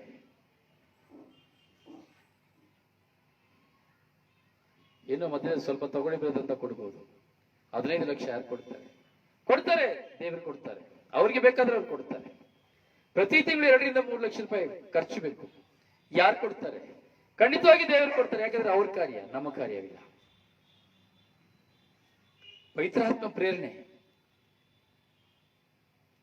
ಈಗ ಪ್ರಿಯರೇ, ಪ್ರತಿಯೊಂದು ಕಾರ್ಯಗಳು ದೇವರನ್ನ ಕಂಡುಕೊಳ್ಳುವುದಕ್ಕಾಗಿ. ಎರಡನೇದಾಗಿ ಹೇಳಬೇಕು ಅಂದ್ರೆ, ಪವಿತ್ರಾತ್ಮ ಪ್ರೇರಣೆ ಸ್ವರ್ಗೀಯ ಯಾತ್ರೆಯ ಟ್ರಸ್ಟ್ ಒಂದು ಪ್ರಾರಂಭ ಮಾಡಿದೆ. 3 ವರ್ಷ ಆಯ್ತು. ಇದುವರೆಗೂ ಅದರ ಬಗ್ಗೆ ಯಾವುದೇ ವಿಧವಾದಂತಹ ಅನೌನ್ಸ್ಮೆಂಟ್ ನಾನು ಮಾಡಲಿಲ್ಲ. ಸ್ವರ್ಗೀಯ ಯಾತ್ರೆ ಟ್ರಸ್ಟ್, ಚಾರಿಟಬಲ್ ಟ್ರಸ್ಟ್ ಅಂದ್ರೆ ಅದರಲ್ಲಿ ಅನಾಥ ಮಕ್ಕಳನ್ನ ಸಾಕುವಂಥದ್ದು, ಹಾಗೂ ವೃದ್ಧರನ್ನ ಸಾಕುವಂಥದ್ದು, ಕ್ಯಾನ್ಸರ್ ಮಕ್ಕಳನ್ನ ಸಾಕುವಂಥದ್ದು, ಏಡ್ಸ್ ಮಕ್ಕಳನ್ನ ಸಾಕುವಂಥದ್ದು, ರಸ್ತೆಯಲ್ಲಿ ಬೇಡ ಅಂತ ಬಿಟ್ಟವರನ್ನ ಸಾಕುವಂಥದ್ದು, ಹಲವಾರು ಉದ್ದೇಶಗಳಿದೆ. ವಿಧವೆಯಾಗಿ ಯಾರೂ ಇಲ್ಲದೆ ಇರುವವರನ್ನ ಆಶ್ರಯ ಕೊಡುವಂಥದ್ದು, ಹಲವಾರು ವಿಧಗಳಿದೆ. ನಿಮಗೆ ಬೇಕು ಅಂದ್ರೆ ನಾನು ಅದು ಬಾಯ್ಲನ ನಿಮಗೆ ನಾನು ವಾಟ್ಸಪ್ ಅಲ್ಲಿ ಕಳಿಸಿಕೊಡ್ತೇನೆ. ನೀವು ಅದನ್ನು ನೋಡಬಹುದು, ನಿಮಗೆ ಅವಾಗ ಗೊತ್ತಾಗ್ತದೆ. ಸೊ ಈಗ ಒಂದು ಅನಾಥಾಶ್ರಮನ ಮಾಡಬೇಕು ಎಂಬಂತ ಒಂದು ಪ್ರೇರಣೆ ಉಲ್ಪಣವಾಗಿದೆ. ಗೊತ್ತಿಲ್ಲ ಇದೇನು. ಎರಡನೆಯ ಶುಭ ಸಂದೇಶ. ಮೊದಲನೇದು ಶುಭ ಸಂದೇಶ ಸಾರುವುದು, ಎರಡನೇದು ಶುಭ ಸಂದೇಶ ಮಾಡುವುದು. ಇಷ್ಟು ಕಾರ್ಯ ಈ ಸ್ವರ್ಗೀಯ ಯಾತ್ರೆ ವೆಸ್ಟಿಂಗ್ಟನ್ ಮುಖಾಂತರವಾಗಿ ಹಮ್ಮಿಕೊಂಡಿರುವ ಕಾರ್ಯಕ್ರಮ. ಸೊ ಇದನ್ನ ನಾನು ನಡೆಸಲಿಕ್ಕಾಗ್ತದಾ? ಇಲ್ಲ, ಅವ್ರು ನಡೆಸಬೇಕು, ನಾನು ನಡೆಸ್ಕೊಂಡು ಹೋಗ್ಬೇಕು. ಅದಕ್ಕಾಗಿ ನಿಮ್ಮ ಪ್ರಾರ್ಥನೆ ಬೇಕು ನನಗೆ. ಪ್ರಿಯ, ಇಷ್ಟು ಕಾರ್ಯಗಳನ್ನ ನಾನು ನಡೆಸ್ತಾ ಇದ್ದೇನೆ ಅಂದ್ರೆ ನಾನು ಸಹ ದೇವರ ಮುಂದೆ ಅವಿಧೇಯತೆ ಉಳ್ಳವನಾಗೇ ಇದ್ದೆ. ಇದ್ದೆ ದೇವರ ಮುಂದೆ. ಅವಿಧೇಯತೆ ಉಳ್ಳವನಾಗಿದ್ದ ನನ್ನನ್ನು ದೇವರು ತನಗೆ ವಿಧೇಯತೆಯುಳ್ಳವನಾಗಿ ಮಾಡಿಕೊಂಡರು. ತನ್ನ ಕರುಣೆಯನ್ನು ಸವಿಯುವಂತೆ, ತಮ್ಮ ಪ್ರೀತಿಯನ್ನು ಸವಿಯುವಂತೆ, ತನ್ನೊಂದಿಗೆ ಜೀವಿಸುವಂತೆ. ಈ ಲೋಕವು ಈ ಸ್ಥಿರವಲ್ಲ, ಈ ಲೋಕದಲ್ಲಿರುವುದು ಶಾಶ್ವತವಲ್ಲ, ಈ ಲೋಕವೆಲ್ಲವೂ ಮಣ್ಣು, ಈ ಲೋಕದ ಪ್ರೀತಿಯೆಲ್ಲವೂ ಸುಳ್ಳು, ಅದರಿಂದ ಇದು ಏನೂ ಇಲ್ಲ ಎಂಬುದನ್ನು ದೇವರು ನನಗೆ ತಿಳಿಸಿದರು. ನಾನು ದೇವರನ್ನ ಪ್ರೀತಿಸ್ತಾ ಇದ್ದೆ, ಪ್ರಾರ್ಥಿಸ್ತಾ ಇದ್ದೆ, ಬಲಿಪೂಜೆ ತಪ್ಪಲ್ಲಿ ಎಲ್ಲ ಮಾಡ್ತಾ ಇದ್ದೆ. ಆದ್ರೆ ದೇವರಿಗೆ ಅವಿಧೇಯನಾಗಿದ್ದೆ. ಎಷ್ಟೋ ಕಾರ್ಯದಲ್ಲಿ ನಾನು ದೇವರಿಗೆ ಅವಿಧೇಯನಾಗಿದ್ದೆ. ಆದರೆ ಅವಿಧೇಯನಾಗಿ ಇದ್ದಂತಹ ನನ್ನನ್ನ, ಅವಿಧೇಯನಾಗಿ ಜೀವಿಸಿದಂತಹ ನನ್ನನ್ನ ದೇವರು ತನ್ನ ಕರುಣೆಯನ್ನು ನಾನು ಸವಿಯುವಂತೆ ನನ್ನನ್ನು ದೇವರು ವಿಧೇಯತೆಗೆ ಇಂದು ಕರೆದುಕೊಂಡಿದ್ದಾರೆ. ಅದಕ್ಕಾಗಿ ನಿಮ್ಮ ಮುಂದೆ ನಾನು ನಿಂತುಕೊಂಡಿದ್ದೇನೆ. ಆದರೂ ಸಹ ಕೆಲವು ಸಾರಿ ನನಗೆ ಅರಿವಿಲ್ಲದ್ರೆ ಅವಿಧೇಯತೆಗೆ ನಾನು ಹೋಗುವುದುಂಟು. ಆದರೂ ಸಹ ನನಗೆ ಅರಿವಿಲ್ಲದೆ ಅಥವಾ ಅರಿತು ಇರಬಹುದು, ನಾನು ಅವಿಧೇಯತೆಗೆ ಹೋಗುವುದುಂಟು. ಇಲ್ಲಾಂದ್ರೆ ನಾನು ದೊಡ್ಡ ಸುಳ್ಳುಗಾರ ಆಗಿಬಿಡ್ತೇನೆ. ಆ ಅವಿಧೇಯತೆಗೆ ನಾನು ಹೋಗುವುದಾದ್ರೂ ಸಹ ಅವಿಧೇಯತೆಯನ್ನ ದೇವರು ನನ್ನ ಮುಂದೆ ಇಡ್ತಾರೆ. ಯಾಕಂದ್ರೆ ಇನ್ನೂ ನಾನು ಬಲ ಹೊಂದುವುದಕ್ಕಾಗಿ, ಇನ್ನೂ ದೇವರನ್ನ ಅರಿತುಕೊಳ್ಳುವುದಕ್ಕಾಗಿ, ಇನ್ನೂ ದೇವರೊಂದಿಗೆ ನಾನು ಜೀವಿಸುವುದಕ್ಕಾಗಿ.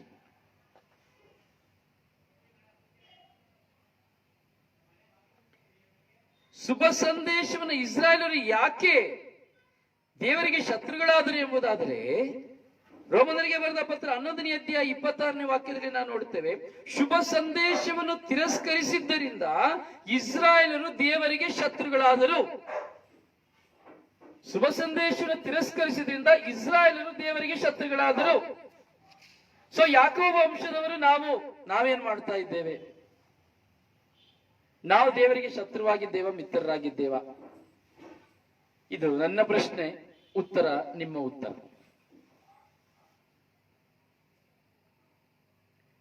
ಇಸ್ರಾಯೇಲರು ದೇವರಿಗೆ ಶತ್ರುವಾಗಿದ್ದರು, ಯಾಕೋಬ ವಂಶದವರು ನಾವು ದೇವರಿಗೆ ಶತ್ರುವಾಗಿದ್ದೇವ, ಮಿತ್ರರಾಗಿದ್ದೇವ? ಪ್ರಶ್ನೆ ನನ್ನದು, ಉತ್ತರ ನಿಮ್ಮದು. ಪ್ರೀಸಲೋ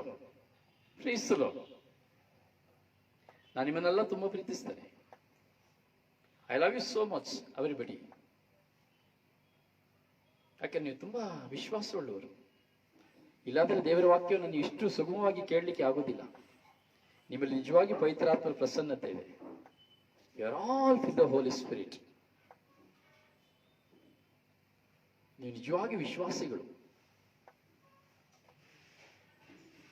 ನಿಮ್ಮ ಬಗ್ಗೆ ನಿಮಗೆ ಗೊತ್ತಿಲ್ಲ. ವಾಕ್ಯವನ್ನು ಇಷ್ಟು ಸ್ಥಿರವಾಗಿ ನೀವು ಗಮನ ಕೊಟ್ಟು ಕೇಳ್ತೀರಿ ಅನ್ನೋದರಂತೆ ಎಲ್ಲರ ಕೈಲಿ ಕೇಳಲಿಕ್ಕೆ ಆಗೋದಿಲ್ಲ. ನಾನು ಕೆಲವು ಗ್ರೂಪ್ಗಳೆಲ್ಲ ನೋಡ್ತೇನೆ, ಈಗ ಇಲ್ಲ, ಈಗ ಹೋಯ್ತು ಬಿಡಿ. ನಾನು ಫಸ್ಟ್ ಶುಭ ಸಂದೇಶ ಪ್ರಾರಂಭ ಮಾಡಿದಾಗ ಕಾಂಪಿಟೇಷನ್ ಮೇಲೆ ಕಾಂಪಿಟೇಷನ್, 25 ಜನ ಲೈವ್ಗೆ ಬಂದ್ರು. ಪಾಸ್ಟರ್ಸ್ಗಳು ಬಂದ್ರು, ಬ್ರದರ್ಸ್ಗಳು ಬಂದ್ರು, ಯಾರ್ಯಾರೋ ಬಂದ್ರು, ಫಾದರ್ಸ್ಗಳು ಯಾರೋ ಬಂದ್ರು. ಆದ್ರೆ 1 ವರ್ಷದಲ್ಲಿ ಎಲ್ಲ ಹೋಗ್ಬಿಟ್ರು. ನೋಡಿ, ಗೊತ್ತಾಗ್ತದೆ ನಿಮಗೆ. 1 ವರ್ಷದಲ್ಲಿ ಕಾಂಪಿಟೇಷನ್ ಆಗಿ ಬಂದವರೆಲ್ಲರೂ ಹೋಗ್ಬಿಟ್ರು. ಆದ್ರೆ ಸ್ವರ್ಗೀಯ ಯಾತ್ರೆ ಹೋಗ್ಲಿಲ್ಲ. ಇದೇ ಸ್ವರ್ಗೀಯ ಯಾತ್ರೆನ ಪ್ರಾರಂಭಿಸುವಾಗ ಪರಿಹಾಸ್ಯ ಮಾಡಿದ್ರೆ 1 ತಿಂಗಳು 2 ತಿಂಗಳು ನಡೆಸ್ತಾನೆ, 3 ತಿಂಗಳು ನಡೆಸ್ತಾನೆ, ಆಮೇಲೆ ಬಿಟ್ಬಿಡ್ತಾನೆ. ನಡ್ಸಕ್ ಆಗ್ತದೆ ಅವ್ರ ಕೈಲಿ. 6-7 ವರ್ಷಗಳ ಹಿಂದೆ ಹೇಳಿದ್ರು. ಕೆಲವು ಗುರುಗಳು ಪರಿಹಾಸ್ಯ ಮಾಡಿದ್ರು. ಅದು ನನ್ನ ಬಲಪಡಿಸುವುದಕ್ಕಾಗಿ. ಅವರು ಪರಿಹಾಸ್ಯ ಮಾಡಿದ್ರು ನಿಜ, ಆದ್ರೆ ಅದು ಅವರ ಪರಿಹಾಸ್ಯ ನನ್ನನ್ನು ಬಲಪಡಿಸಿತು. ಇವತ್ತು ನೋಡಿ, ಏನೇ ಆದ್ರೂ ಏನು ಮಾಡ್ಲಿಕ್ಕೆ ಆಗುದಿಲ್ಲ. 3 ಗಂಟೆ 2 ಗಂಟೆ 2:30 ಆಯ್ತಂದ್ರೆ ಎಲ್ಲಿದ್ರು 3 ಗಂಟೆಗೆ ಡಿವೈನ್ ಮರ್ಸಿಗೆ ರೆಡಿ ಆಗ್ಬಿಡ್ಬೇಕು. ಏನೇ ಆದ್ರೂ 3:30 ಗಂಟೆ ಸೆಷನ್ ಬರ್ಬೇಕು. ಏನೇ ಇದ್ರೂ ಸಾಯಂಕಾಲ ರೆಕಾರ್ಡಿಂಗ್ ಆಗ್ಬೇಕು. ಏನೇ ಆದ್ರೂ 7 ಗಂಟೆಗೆ ಜಪ್ಸರ್ ಆಗ್ಬೇಕು. ಏನೇ ಆದ್ರೂ ರಾತ್ರಿ 9 ಗಂಟೆಗೆ ಆರಾಧನೆ ಆಗ್ಬೇಕು. ನನಗೂ ಮಲಗಬೇಕು ಅಂತ ತುಂಬಾ ಆಸೆ ಆಗ್ತದೆ. ಮಧ್ಯಾಹ್ನ ಸ್ವಲ್ಪ ಹೊತ್ತು ಮಲಗುವ ಅಂತೇಳಿ ಮಲಗಲಿಕ್ಕೆ ಆಗುದಿಲ್ಲ. ಬೆಳಿಗ್ಗೆ ತುಂಬಾ ಹೊತ್ತು ಮಲಗೋಣ, ಸ್ವಲ್ಪ ಬೆಳಿಗ್ಗೆ 10-11 ಗಂಟೆ 10 ಗಂಟೆ ನನಗೆ ಮಲಗುವ ಅಂತ ಆಸೆ ಆಗ್ತದೆ. 4:15 ಗಂಟೆಗೆ ಎದ್ದು ಬಿಡ್ಬೇಕು. ಸ್ವಲ್ಪ ಬೇಗ ಮಲಗಬೇಕು ಅಂತ ಆಸೆ ಆಗ್ತದೆ. ಹೇಗೆ ಬೇಗ ಮಲಗಿದ್ರೆ 11:15 ಗಂಟೆ ಆಗಿ ಹೋಗ್ತದೆ. ಮಲಗಲಿಕ್ಕೂ ಟೈಮ್ ಇಲ್ಲ. ಮುಂಚೆ ಎಲ್ಲ ಹೇಗಿತ್ತು ಗೊತ್ತಾ? ನನ್ನ ಹೆಂಡತಿ ಎಲ್ಲ ನನ್ನ ಪರಿಹಾಸ್ಯ ಮಾಡ್ತಾ ಇರ್ತಾರೆ ತಮಾಷೆಯಾಗಿ, ಪ್ರೀತಿಯಿಂದ. ಹಾಸಿಗೆ ನೋಡಿದ್ರೆ ಮುಗಿದೋಯ್ತು ಕತೆ ಇವಳ್ತು ಅಂತ. ಯಾಕೆ ನನಗೆ ಹಾಸಿಗೆ ನೋಡಿದ್ರೆ ಸಾಕು, ನನಗೂ ಕಬ್ಬಣಕ್ಕೂ ಮ್ಯಾಗ್ನೆಟ್ಗೂ ಹೇಗೆ ಬಂದನೋ ಹಾಗೆ ಇತ್ತು. ಹಾಸಿಗೆ ಇದ್ರೆ ರಪಕ್ನೆ ಹೋಗಿ ಮಲಗಿಬಿಡ್ತಾ ಇದೆ. ಎಲ್ಲಿ ಮಲಗಿದ್ರೆ ಕಣ್ಣು ಮುಚ್ಚಿಬಿಡ್ತಾ ಇದೆ. ಹೇಳಿ ಈಗ ನಿದ್ರೆನೆ ಬರೋದಿಲ್ಲ. ಮಲಗ್ತಿನಿಂದ ಕಣ್ಣು ಮುಚ್ಚಿದ್ರು ಬರೀ ಕಣ್ಣು ಮುಚ್ಕೊಂಡಿರ್ತೀನಿ ಅಷ್ಟೇ, ನಿದ್ರೆ ಬರೋದಿಲ್ಲ. ಅಪ್ಪ ತಂದೆಯೇ ಸ್ತೋತ್ರ, ಯೇಸುವೇ ಸ್ತೋತ್ರ ಅಂತ ಹೇಳ್ತಾ ಇರ್ತೀನಿ, ನಿದ್ರೆ ಬರೋದಿಲ್ಲ. ರಾತ್ರಿ 11-11:30 ತನಕ ನಿದ್ರೆ ಬರೋದಿಲ್ಲ. ಎಲ್ಲ ಮಾಡಿ ಟೈಪ್ ಮಾಡಿ ಎಲ್ಲ ರೆಡಿ ಮಾಡಿ, ಯಾಕಂದ್ರೆ ಬೆಳಿಗ್ಗೆ 5 ಗಂಟೆಗೆ ನಿಮಗೆ ಸ್ವರ್ಗೀಯ ಮನ್ನಾ ಕೊಡ್ಬೇಕಲ್ಲ. ನಾನು ಸ್ವರ್ಗೀಯ ಮನ್ನಾ ಕೊಡ್ಬೇಕಲ್ಲಪ್ಪ, ಅದರಿಂದ ಕೊಡ್ಬೇಕು. ಅದರಲ್ಲಿ ಇನ್ನೇ ಹೇಗಿದೆ, ಈಗ 2:30 ಗಂಟೆಯಿಂದ ಯಾರ್ದು ಫೋನ್ ಪಿಕ್ ಮಾಡೋದೇ ಇಲ್ಲ. ತುಂಬಾ ಜನರಿಗೆ ಬೇಸರ. ಮೊದಲು ರಾತ್ರಿ 1 ಗಂಟೆ ಆದ್ರು 12 ಗಂಟೆ ಆದ್ರು ಫೋನ್ ಕಾಲ್ ಪಿಕ್ ಮಾಡ್ತಾ ಇದೆ. ಒಂದೊಂದು ದೇಶದಿಂದ ಬರ್ತಾ ಇತ್ತು. ರಾತ್ರಿ 2 ಗಂಟೆಗೆ ಮಾತಾಡ್ತಾ ಇದೆ, 3 ಗಂಟೆಗೆ ಮಾತಾಡ್ತಾ ಇದೆ. ಈಗ ಮಧ್ಯಾಹ್ನದ ಮೇಲೆ 2:30 ಗಂಟೆ ಮೇಲೆ ಯಾರು ಫೋನ್ ಪಿಕ್ ಮಾಡ್ಲಿಕ್ಕೆ ಆಗೋದಿಲ್ಲ. ಬೆಳಿಗ್ಗೆ 10 ಗಂಟೆಯಿಂದ 2 ಗಂಟೆವರೆಗೆ ಮಾತ್ರ ಫೋನ್ ಕಾಲ್ ಪಿಕ್ ಮಾಡಬೇಕು ಅಷ್ಟೇ. ಬೆಳಿಗ್ಗೆ ಹೋಗ್ತಿದ್ರೆ ಬೆಳಿಗ್ಗೆ ಎದ್ದ ತಕ್ಷಣ ಎಲ್ಲ ಶೇರ್ ಮಾಡಿ ಬಲಿಪೂಜೆಗೆ ಹೋದ್ರೆ, ನಾನು ಬಲಿಪೂಜೆಯಿಂದ ಮನೆಗೆ ಚರ್ಚಿಂದ ಮನೆಗೆ ಬರೋದು 9:30 ಗಂಟೆ ಆಗ್ತದೆ. ಸೊ ನನ್ನ ಪರ್ಸನಲ್ ಪ್ರೇಯರ್ ಬಲಿಪೂಜೆಯಿಂದ 9:30 ಗಂಟೆ ತನಕ ನನ್ನ ಪರ್ಸನಲ್ ಪ್ರಾರ್ಥನೆ. ಸೊ ಮನೆಗೆ ಬಂದು 10 ಗಂಟೆಗೆ ಬರ್ತೇನೆ. ಸೊ 10 ಗಂಟೆಯಿಂದ 2 ಗಂಟೆ ತನಕ ನನ್ನ ಪರ್ಸನಲ್. ಏನಾದ್ರೂ ಇದ್ರೆ ಕೆಲಸ ಏನು ಮಾಡೋದಿಲ್ಲ ಮನೇಲಿ. ನಾನು ಏನು ಕೆಲಸ ಮಾಡೋದಿಲ್ಲ. ಮಕ್ಕಳಿದಾರಲ್ಲ, ಸೊ ಅವ್ರು ಕೆಲಸ ಮಾಡ್ಕೊಳ್ತಾರೆ. ನನಗೆ ಮನೇಲಿ ಕೆಲಸ ಏನಿಲ್ಲ. ಫೋನ್ ಬಂದ್ರೆ ಫೋನ್ ಕಾಲ್ ಅಟೆಂಡ್ ಮಾಡೋದು, ಕೊಟ್ರೆ ತಿನ್ನೋದು, ಇಲ್ಲ ಅಂದ್ರೆ ಮಲಗೋದು. ಇದು ನನ್ನ ಜೀವನ. ಯಾವ ಸ್ನೇಹಿತರ ಮನೇಲಿ ಹೋಗಿ ಕುತ್ಕೊಳ್ಳೋದಿಲ್ಲ, ಯಾವ ಪಕ್ಕದ ಮನೇಲಿ ಹೋಗಿ ಕುತ್ಕೊಳ್ಳೋದಿಲ್ಲ, ಯಾವ ನೆಂಟರ ಮನೇಲಿ ಹೋಗಿ ಕುತ್ಕೊಳ್ಳೋದಿಲ್ಲ, ಯಾವ ಒಡ ಹುಟ್ಟಿದವ್ರ ಮನೇಲಿ ಹೋಗಿ ಕುತ್ಕೊಳ್ಳೋದಿಲ್ಲ. ನಾನು, ನನ್ನ ಯೇಸು, ಇದೇ ನನ್ನ ಜೀವನ. ಯಾಕೆ ಇದನ್ನೆಲ್ಲ ನೀವು ಹೇಳ್ತಾ ಇದ್ದೀರಿ? ಈ ಎಲ್ಲವುಗಳಿಂದಲೇ ನಾನು ದೇವರಿಗೆ ಅವಿಧೇಯತೆಯನ್ನು ತೋರಿಸಿದ್ದು. ಈ ಅವಿಧೇಯತೆಯ ಮೂಲಕವಾಗಿ ನಾನು ವಿಧೇಯತೆಯುಳ್ಳವನಾಗಿ ಹಗಲು ರಾತ್ರಿ ದೇವರಿಗಾಗಿಯೇ ಜೀವಿಸಬೇಕು, ಪ್ರಭುವಿನ ಸೇವೆ ಮಾಡಬೇಕೆಂಬುದಾಗಿ ಇಂದು ನಿಮ್ಮ ಮುಂದೆ ನಾನು ನಿಂತ್ಕೊಂಡಿರೋದು. ಸಂತ ಪೌಲರು ಹೇಳುವಾಗಿ ನಿನ್ನ ಬಲಹೀನತೆಯಲ್ಲಿಯೇ ನಾನು ನಿನ್ನನ್ನು ಬಲಪಡಿಸುವೆನು ಎಂದು ದೇವರು ಹೇಳಿದಂತ ಮಾತು.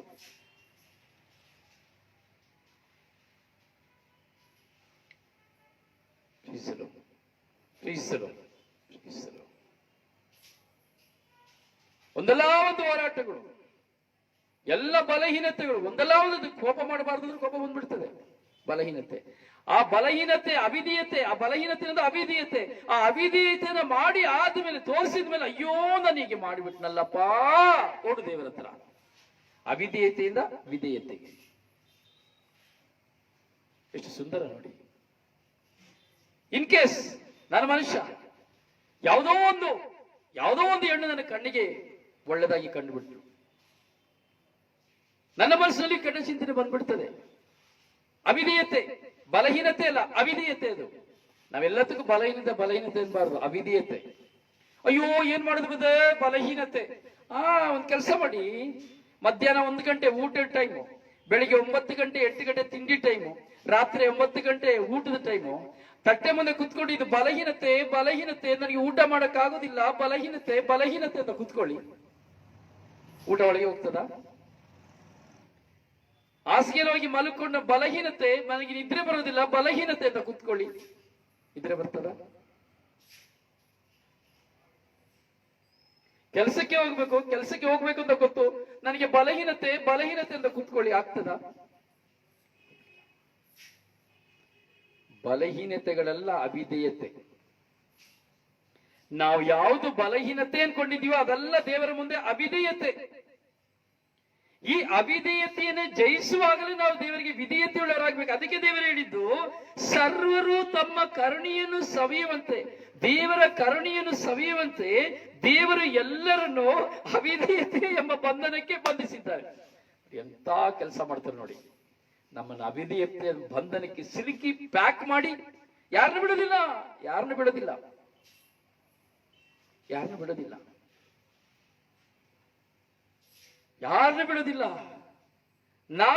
ನಾನು ಅವಿಧೇಯನೇ ಹೇಳನಲ್ಲ.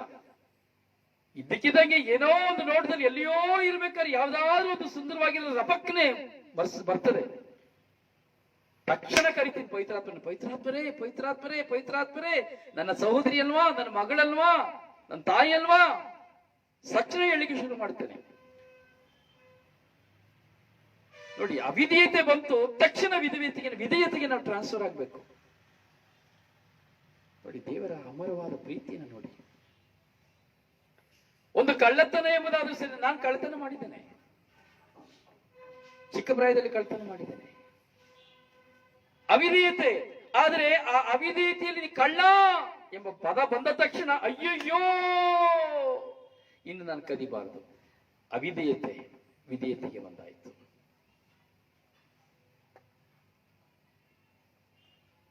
ಪ್ರಿಯರೇ, ನಾವು ಬಲಹೀನತೆ ಎಂಬ ಪದನ ತೆಗಿಬೇಕು, ಅವಿಧೇಯತೆ ಎಂಬ ಪದವನ್ನು ನಾವು ಇಟ್ಕೊಳ್ಬೇಕು.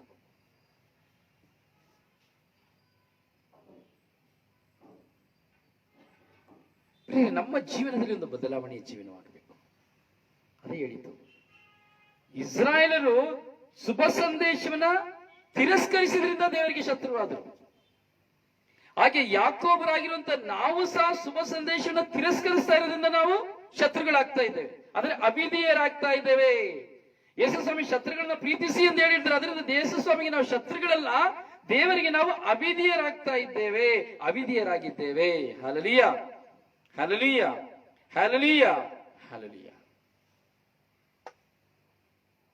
ನಿಮಗೆಲ್ಲ ನಾನು ಈ ತಟ್ಟೆಯಲ್ಲಿ ಒಳ್ಳೆ ಮದುವೆಗೆ ಊಟಕ್ಕೆ ಹೋದ್ರೆ ಎಲ್ಲ ಹಲವಾರು ಪಲ್ಯಗಳನ್ನ, ಹಲವಾರು ಮಾಂಸಗಳನ್ನ ಇಟ್ಟು ಮಿಕ್ಸ್ ಮಾಡಿ ಹೇಳ್ತಾ ಇದ್ರೆ, ಹಾಗೆ ನಿಮಗೆ ನಾನು ಮಿಕ್ಸ್ ಮಾಡಿ ಎಲ್ಲವನ್ನ ನಿಮಗೆ ಮಿಕ್ಸ್ ಮಾಡಿ ಉದಾಹರಣೆಗಳನ್ನ ಕೊಡ್ತಾ ಇದ್ದೇನೆ. ಸರಿಯಾಗಿ ಅರ್ಥ ಮಾಡ್ಕೊಳ್ಬೇಕು, ಡೈವರ್ಟ್ ಆಗಬಾರ್ದು.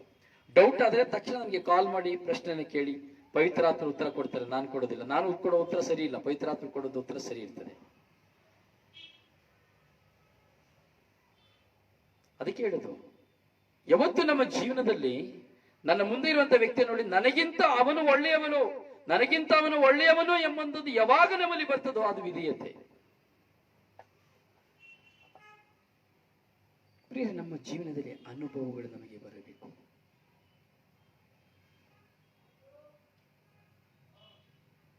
ಪ್ರಿಯರೇ, ನಾವು ಶತ್ರಾಗಿದ್ದೇವೆ. ಓಕೆ, ಬಲಹೀನ ಅಂದ್ರೆ ಅವಿಧೇಯರಾಗಿದ್ದೇವೆ. ಇದರಲ್ಲೂ ನೋಡಿ ದೇವರ ಪ್ಲಾನ್, ಇದರಲ್ಲೂ ನಾವು ದೇವರ ಪ್ಲಾನ್ ನೋಡ್ಬೇಕು. ನಾವು ದೇವರಿಗೆ ಶತ್ರುವಾಗುವುದು ಸಹ, ನಾವು ದೇವರಿಗೆ ಶತ್ರುವಾಗಿರುವುದು ಸಹ ನಮ್ಮ ಹಿತಕ್ಕೋಸ್ಕರನೇ. ನಾವು ಶತ್ರು ಆಗುವುದು ನಮ್ಮ ಹಿತಕ್ಕೋಸ್ಕರನೇ, ನಾಶಕ್ಕೋಸ್ಕರವಾಗಿ ಅಲ್ಲ. ಇದು ದೇವರ ಪದ್ಧತಿ, ನಿಗೂಢ ರಹಸ್ಯ.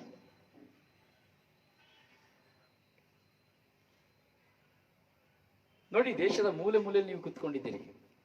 ನಾನು ಯಾವುದೋ ಒಂದು ಕುಗ್ರಾಮದಲ್ಲಿ, ಮಂಡ್ಯ ಜಿಲ್ಲೆಗೆ ಸೇರಿದ ಪಾಂಡವಪುರ ಎಂಬ ಒಂದು ಕುಗ್ರಾಮದಲ್ಲಿದ್ದೇನೆ. ನಾವು ದೇವರ ವಾಕ್ಯವನ್ನು ಧ್ಯಾನಿಸ್ತಾ ಇದ್ದೇವೆ.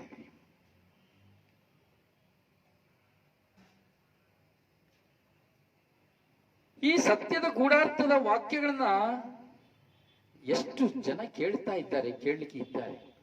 ನಾನು ಅವಾಗಲೇ ಹೇಳಲಿಕ್ಕೆ ಬಂದೆ, ಹೀಗೆ ಎಷ್ಟೋ ಜನ ಶುಭ ಸಂದೇಶನ ಪ್ರಾರಂಭ ಮಾಡಿದ್ರು, ಪ್ರಾರಂಭ ಮಾಡಿದ್ರು ನಿಲ್ಲಿಸ್ಬಿಟ್ರು. ಸೊ ಈಗಲೂ 1-2 ಬರ್ತದೆ, ಸುಮ್ಮನೆ ಲೈಕ್ ಕೊಟ್ಬಿಟ್ಟು ಸುಮ್ಮನೆ ಹೋಗ್ತಾ ಇರ್ತಾರೆ. ಪ್ರೈಸ್ ಲಾರ್ಡ್, ಹಲ್ಲೆಲೂಯಾ, ಆಮೇಲೆ ಅಂತ ಟೈಪ್ ಮಾಡೋದು ಹೋಗ್ಬಿಡೋದು ಅಷ್ಟೇ.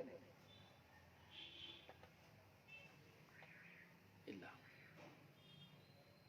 ನಿಜವಾಗಿ ದೇವರಿಗೆ ವಿಧೇಯರಾಗಿರುವಂತಹ ಮಕ್ಕಳುದ್ರೆ ನೀವು ಪ್ರಾರಂಭದಿಂದ ಕೊನೆಯವರೆಗೂ ಕಿವಿಗೊಟ್ಟು ಕೇಳ್ತಾ ಇದ್ದೀರಲ್ಲ, ಇದೇ ವಿಧೇಯತೆ. ದೇವರ ಮುಂದೆ ಇರುವಂತಹ ವಿಧೇಯತೆ, ದೇವರ ವಾಕ್ಯಕ್ಕೆ ಕೊಡುವಂತಹ ವಿಧೇಯತೆ, ಶುಭ ಸಂದೇಶವನ್ನ ತಿರಸ್ಕರಿಸದೇ ಇರುವಂತಹ ವಿಧೇಯತೆ, ಶುಭ ಸಂದೇಶವನ್ನ ಕಿವಿಗೊಟ್ಟು ಕೇಳಿ ಅದರಂತೆ ನಡೆಯಬೇಕು ಎಂದು ಸಮಯವನ್ನ, ಎಷ್ಟೇ ಕಷ್ಟಗಳಿದ್ದರು, ಎಷ್ಟೇ ಕೆಲಸಗಳಿದ್ದರು, ಎಲ್ಲವನ್ನ ಬದಿಗೊತ್ತಿ ದೇವರ ವಾಕ್ಯಕ್ಕೆ, ಶುಭ ಸಂದೇಶಕ್ಕೆ ನಾನು ಗೌರವವನ್ನು ಕೊಡಬೇಕು, ಶುಭ ಸಂದೇಶವನ್ನು ಕೇಳಬೇಕೆಂದು ಆಶಿಸಿ ದೇವರ ವಾಕ್ಯವನ್ನು ಕೇಳುತ್ತಿರುವಂತಹ ನೀವು ವಿಧೇಯರು, ನಿಜವಾದ ವಿಧೇಯರು. ನೀವು ಅವಿಧೇಯರಲ್ಲ, ದೇವರಿಗೆ ಅವಿಧೇಯರಲ್ಲ, ನೀವು ದೇವರಿಗೆ ವಿಧೇಯರು. ಅದಕ್ಕಾಗಿ ನೀವು ವಾಕ್ಯವನ್ನು ಕೇಳ್ತಾ ಇದ್ದೀರಿ. ಇಲ್ಲಾದ್ರೂ ಹೋಗಿ ಮಲಗಬಹುದಾಗಿತ್ತು, ಅಯ್ಯೋ ಇದ್ದದ್ದೇ ಇದೆ ಎಂಬುದಾಗಿ ಆಫ್ ಮಾಡಿ ಹೋಗ್ಬೋದಾಗಿತ್ತು, ಕೆಲಸ ಮಾಡಬಹುದಾಗಿತ್ತು, ಸ್ನೇಹಿತರ ಜೊತೆ ಪಟ್ಟಂಗ ಹೊಡಿಬಹುದಾಗಿತ್ತು. ನೋಡಿ, ಇಲ್ಲಿ ಲಂಡನ್ ಅಲ್ಲಿ ಕೆಲಸ ಮಾಡ್ತಾ ಇದ್ದಾರೆ, ಇಸ್ರಾಯೇಲ್ ಅಲ್ಲಿ ಕೆಲಸ ಮಾಡ್ತಾ ಇದ್ದಾರೆ, ಕುವೈತ್ ಅಲ್ಲಿ ಕೆಲಸ ಮಾಡ್ತಾ ಇದ್ದಾರೆ, ಎಷ್ಟೋ ದೇಶಗಳಲ್ಲಿ ನೀವೆಲ್ಲರೂ ಕೆಲಸ ಮಾಡ್ತಾ ಇದ್ರಿ, ವರ್ಡ್ ಆಫ್ ಗಾಡ್ ನ ಕೇಳ್ತಾ ಇದ್ದೀರಿ.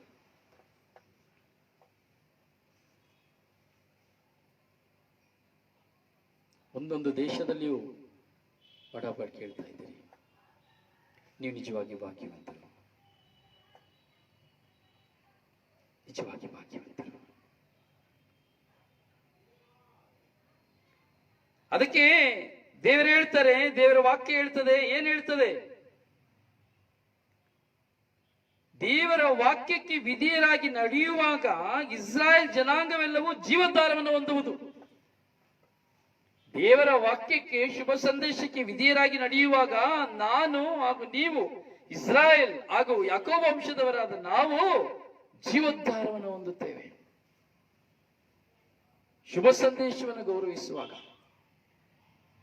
ಶುಭ ಸಂದೇಶದ ನಿಮಿತ್ತವಾಗಿ ಮಿತ್ರರಾಗುವಾಗ, ವಿಧೇಯರಾಗುವಾಗ,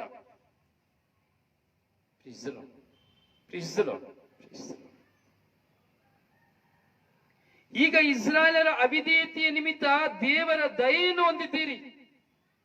ಈಗ ದೇವರ ದಯೆಯನ್ನು ನಾವು ಹೊಂದಿದ್ದೇವೆ, ಕಾರಣ ಶುಭ ಸಂದೇಶವನ್ನು ನಾವು ಪ್ರೀತಿಸ್ತಾ ಇದ್ದೇವೆ. ಅದೇ ಪ್ರಕಾರ ಅವರು ಈಗ ಅವಿಧೇಯರಾಗಿದ್ದರೂ ನೀವು ಹೊಂದಿದ ಕರುಣೆಯ ನಿಮಿತ್ತ ಅವರು ಕರುಣೆಯನ್ನು ಹೊಂದುವರು. ನಿಮ್ಮ ಮುಖಾಂತರವಾಗಿ ಕೇಳುವ ಪ್ರತಿಯೊಬ್ಬರು ಕರುಣೆಯನ್ನು ಹೊಂದುವರು. ದೇವರ ವಾಕ್ಯದ ನಿಮಿತ್ತವಾಗಿ ಪ್ರತಿಯೊಬ್ಬರು ಕರುಣೆಯನ್ನು ಹೊಂದುವರು. ಅವರ ಮುಖಾಂತರವಾಗಿ ಶುಭ ಸಂದೇಶವನ್ನು ಸಾರುವಂತ ನಾನು, ಸಾರುವ ವಾಕ್ಯವನ್ನು ಕೇಳುವಂತ ನೀವು ಕರುಣೆಯನ್ನು ಹೊಂದುತ್ತೀರಿ. ನೀವು ಕೇಳಿದ್ದನ್ನ ಪರರಿಗೆ ಕೊಡುವಾಗ ನೀವು ಕಳಿಸಿಕೊಟ್ಟವರು ಕೇಳುವವರು ದೇವರ ಕರುಣೆಯನ್ನು ಹೊಂದುತ್ತಾರೆ. ಇಂತಹ ಭಾಗ್ಯ ನೋಡಿ. ಚೈನಾ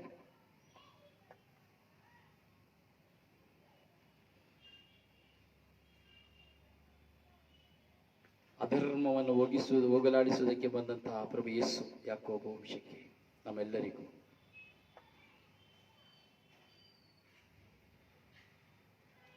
ಪ್ರಿಯರೇ, ಅವಿಧೇಯತೆ ವಿಧೇಯತೆ ಇದೇ ಸ್ವರ್ಗ ನರಕ, ಇದೇ ದೇವರು ದೆವ್ವ, ಇದೇ ಕೆಟ್ಟದ್ದು ಒಳ್ಳೆಯದು, ಇದೇ ಶಾಪ ಆಶೀರ್ವಾದ,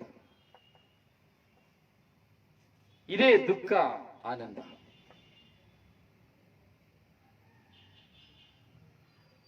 ಧ್ಯಾನಿಸಬೇಕು ನೋಡಿ, ಎಷ್ಟು ಸುಗಮವಾದಂತಹ ವಾಕ್ಯ.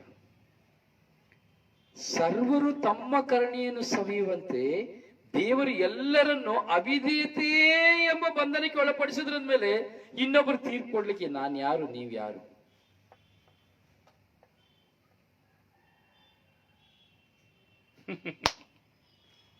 ನೋಡಿ, ಇನ್ನೊಬ್ಬರಿಗೆ ನಾವು ತೀರ್ಪು ಕೊಡ್ಲಿಕ್ಕೆ ದೇವರೇ ನಮ್ಮನ್ನು ಅವಿಧೇಯತೆ ಬಂಧನಕ್ಕೆ ಒಳಪಡಿಸ್ಬಿಟ್ಟಿದ್ದಾರೆ. ಯಾಕಂದ್ರೆ ನಾವು ಅವರ ಹತ್ರ ಹೋಗ್ಬೇಕು ಅಂತೇಳಿ. ಹಾಗಾದ್ರೆ ನಾನು ಒಂದು ಕೆಟ್ಟವನ್ನ ನೋಡಿ ಏನು ಹೇಳುವಾಗಿಲ್ಲ, ಸುಳ್ಳು ಹೇಳೋವನ್ನ ಏನು ಹೇಳುವಾಗಿಲ್ಲ, ವ್ಯಭಿಚಾರ ಮಾಡುವ ಕುರಿತು ಏನು ಹೇಳುವಾಗಿಲ್ಲ, ಯಾವುದೇ ಒಂದು ಕೆಟ್ಟದರ ತಪ್ಪನ್ನ ಮಾಡುವ ಕುರಿತು ನಾನು ಏನೂ ಹೇಳುವಾಗೇ ಇಲ್ಲ. ನಾವು ಯಾರನ್ನು ಕುರಿತು ಚರ್ಚೆ ಮಾಡುವಾಗೇ ಇಲ್ಲ, ಯಾರನ್ನು ಕುರಿತು ತೀರ್ಪು ಕೊಡುವಾಗೇ ಇಲ್ಲ. ಈ ಒಂದು ವಾಕ್ಯ ಇಟ್ಕೊಂಡು ನೋಡಿ, ಯೋಚಿಸಿ.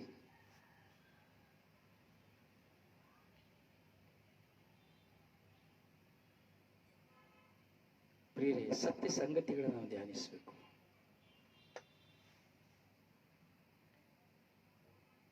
ಸತ್ಯ ಸಂಗತಿಗಳನ್ನು ನಾವು ಧ್ಯಾನಿಸಬೇಕು. ಪ್ರಿಯರೇ, ನಾನು ನಿಮ್ಮ ಮುಂದೆ ಈ 3:30 ಗಂಟೆಗೆ ಸೆಷನ್ ಅಲ್ಲಿ ನಾನು ನಿಂತ್ಕೊಳ್ತೇನೆ.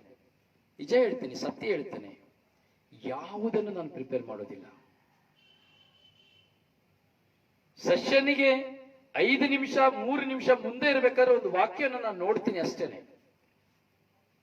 ಸೆಷನ್ನಿಗೆ 5 ನಿಮಿಷ ಅಥವಾ 3 ನಿಮಿಷ ಮುಂಚೆ ಒಂದು ವಾಕ್ಯವನ್ನ ನಾನು ನೋಡ್ತೇನೆ. ನನ್ನ ಕಣ್ಣು ಆ ವಾಕ್ಯದ ಮೇಲೆ ಹೋಗ್ತದೆ ಅಷ್ಟೇನೆ.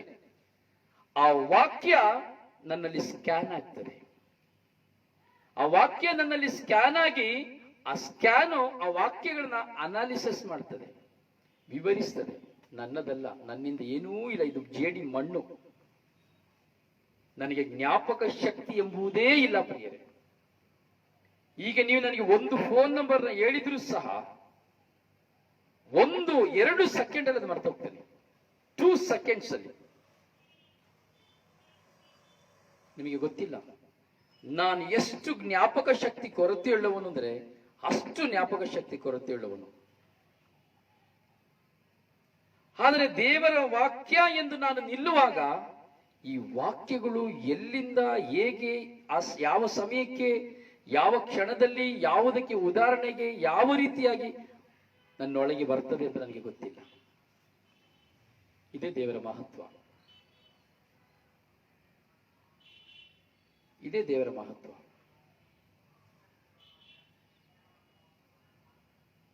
ನಿಜ ಹೇಳ್ತೀನಿ, ಗೊತ್ತಿಲ್ಲ.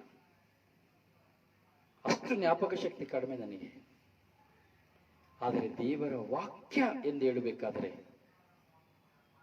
ಒಂದು ವ್ಯಕ್ತಿಯ ಪರಿವರ್ತನೆಗೆ ಎಂದು ಹೇಳಬೇಕಾದರೆ, ಆ ವಾಕ್ಯಗಳು ಎಲ್ಲಿಂದ, ಹೇಗೆ, ಯಾವ ಕಡೆಯಿಂದ ಯಾವ ಕಡೆಗೆ ಹೇಗೆ ನನ್ನೊಳಗೆ ಬರ್ತದೆ, ನನ್ನ ಬಾಯಿಂದ ಹೇಗೆ ಹೊರಗೆ ಬರ್ತದೆ ನನಗೆ ಗೊತ್ತಿಲ್ಲ. ಅಲ್ಪ, ಏನು ಅರಿಯದೇ ಇರೋನು, ಏನು ಓದದೇ ಇರೋನು, ತಿಳುವಳಿಕೆ ಇಲ್ಲ, ಜ್ಞಾನ ಇಲ್ಲ, ವಿವೇಕ ಇಲ್ಲ, ಬುದ್ಧಿ ಇಲ್ಲ, ಯಾವ ಅರಿವು ಇಲ್ಲದವನು, ದೇವರಿಗೆ ಅವಿಧೇಯನಾಗಿದ್ದವನು. ಗೊತ್ತಿಲ್ಲ. ಆದ್ರೆ ನನ್ನ ಮುಂದೆ ಇರುವಂತಹ ಎಷ್ಟೋ ಕನಸುಗಳು, ಈ ಆಸೆಗಳು ನೀವು ನೋಡಿದ್ರಿ.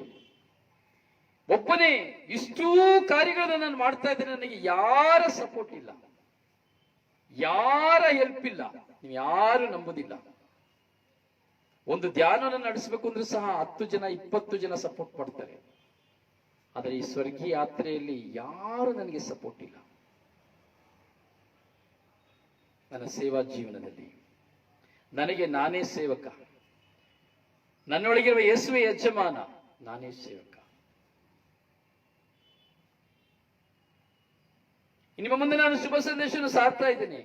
ಇಲ್ಲಿ ನಾನು ಸತ್ತು ಬಿದ್ದೋದ್ರು ನಾನು ಸತ್ತು ಹೋಗಿದ್ದೀನ ಅಂತ ನೋಡ್ಲಿಕ್ಕೂ ಸಹ ಯಾರು ಬರೋದಿಲ್ಲ.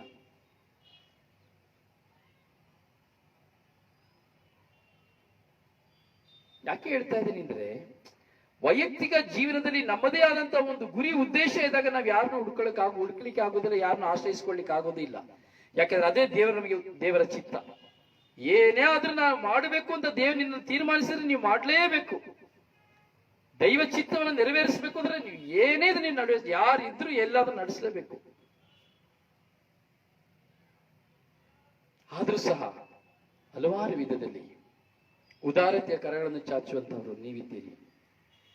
ಈಗ ತಾನು ಹೇಳಿದೆ, ಈ ದಿನಗಳಲ್ಲಿ ಈ ಅಭಿವೃದ್ಧಿ ಕಾರ್ಯಗಳಿಗೆ ಸಹಾಯವನ್ನು ಮಾಡ್ತಾ ಇರುವಂತ, ಅಂದ್ರೆ ಎಲ್ಲ ವಿಧದಲ್ಲಿಯೂ ವರ್ಡ್ ಆಫ್ ಗಾಡ್ಗಳನ್ನ ಕೊಡ್ತಾ ಇರುವಂತಹ ಪೂನಾದಿಂದ, ಕಾಸರಗೋಡಿಂದ, ಮಂಗಳೂರಿಂದ, ಕುವೈಟ್ರಿಂದ, ಬೆಂಗಳೂರಿಂದ, ದುಬೈಯಿಂದ, ಎಲ್ಲ ಕಡೆಯಿಂದ ಈ ಶುಭ ಸಂದೇಶ ಕಾರ್ಯಕ್ಕಾಗಿ ತಮ್ಮ ಸಹಾಯವನ್ನ, ಯಾವ ತರ ಸಹಾಯವನ್ನ, ಎಲ್ಲ ಈ ಶುಭ ಸಂದೇಶಗಳನ್ನ ಕಳಿಸಿಕೊಡುವಂತ ಸಹಾಯವನ್ನು ಮಾಡ್ತಾ ಇದ್ದಾರೆ.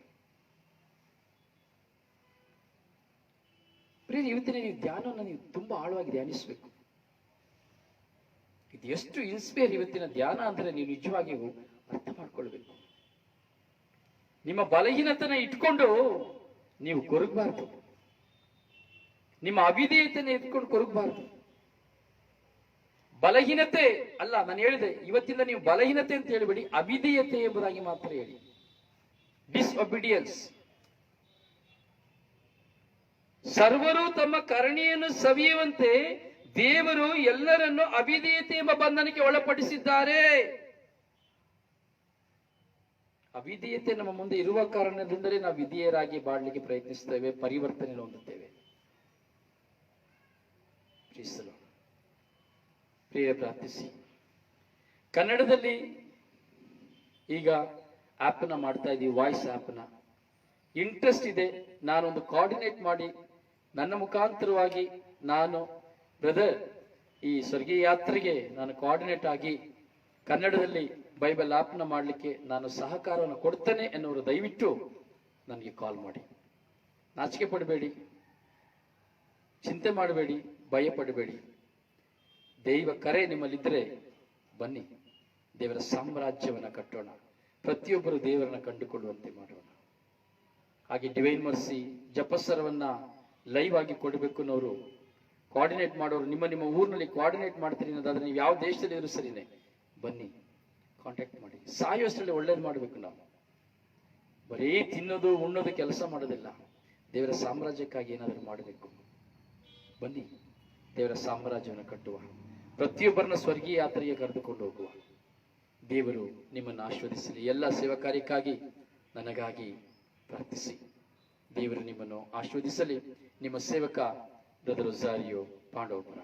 May God bless you. ಪ್ರಾರ್ಥನಾ ಸಹಾಯಕ್ಕಾಗಿ ಅಥವಾ ನನ್ನ ಸಂಧಿಸುವುದಕ್ಕಾಗಿ 09902423181. May God bless you.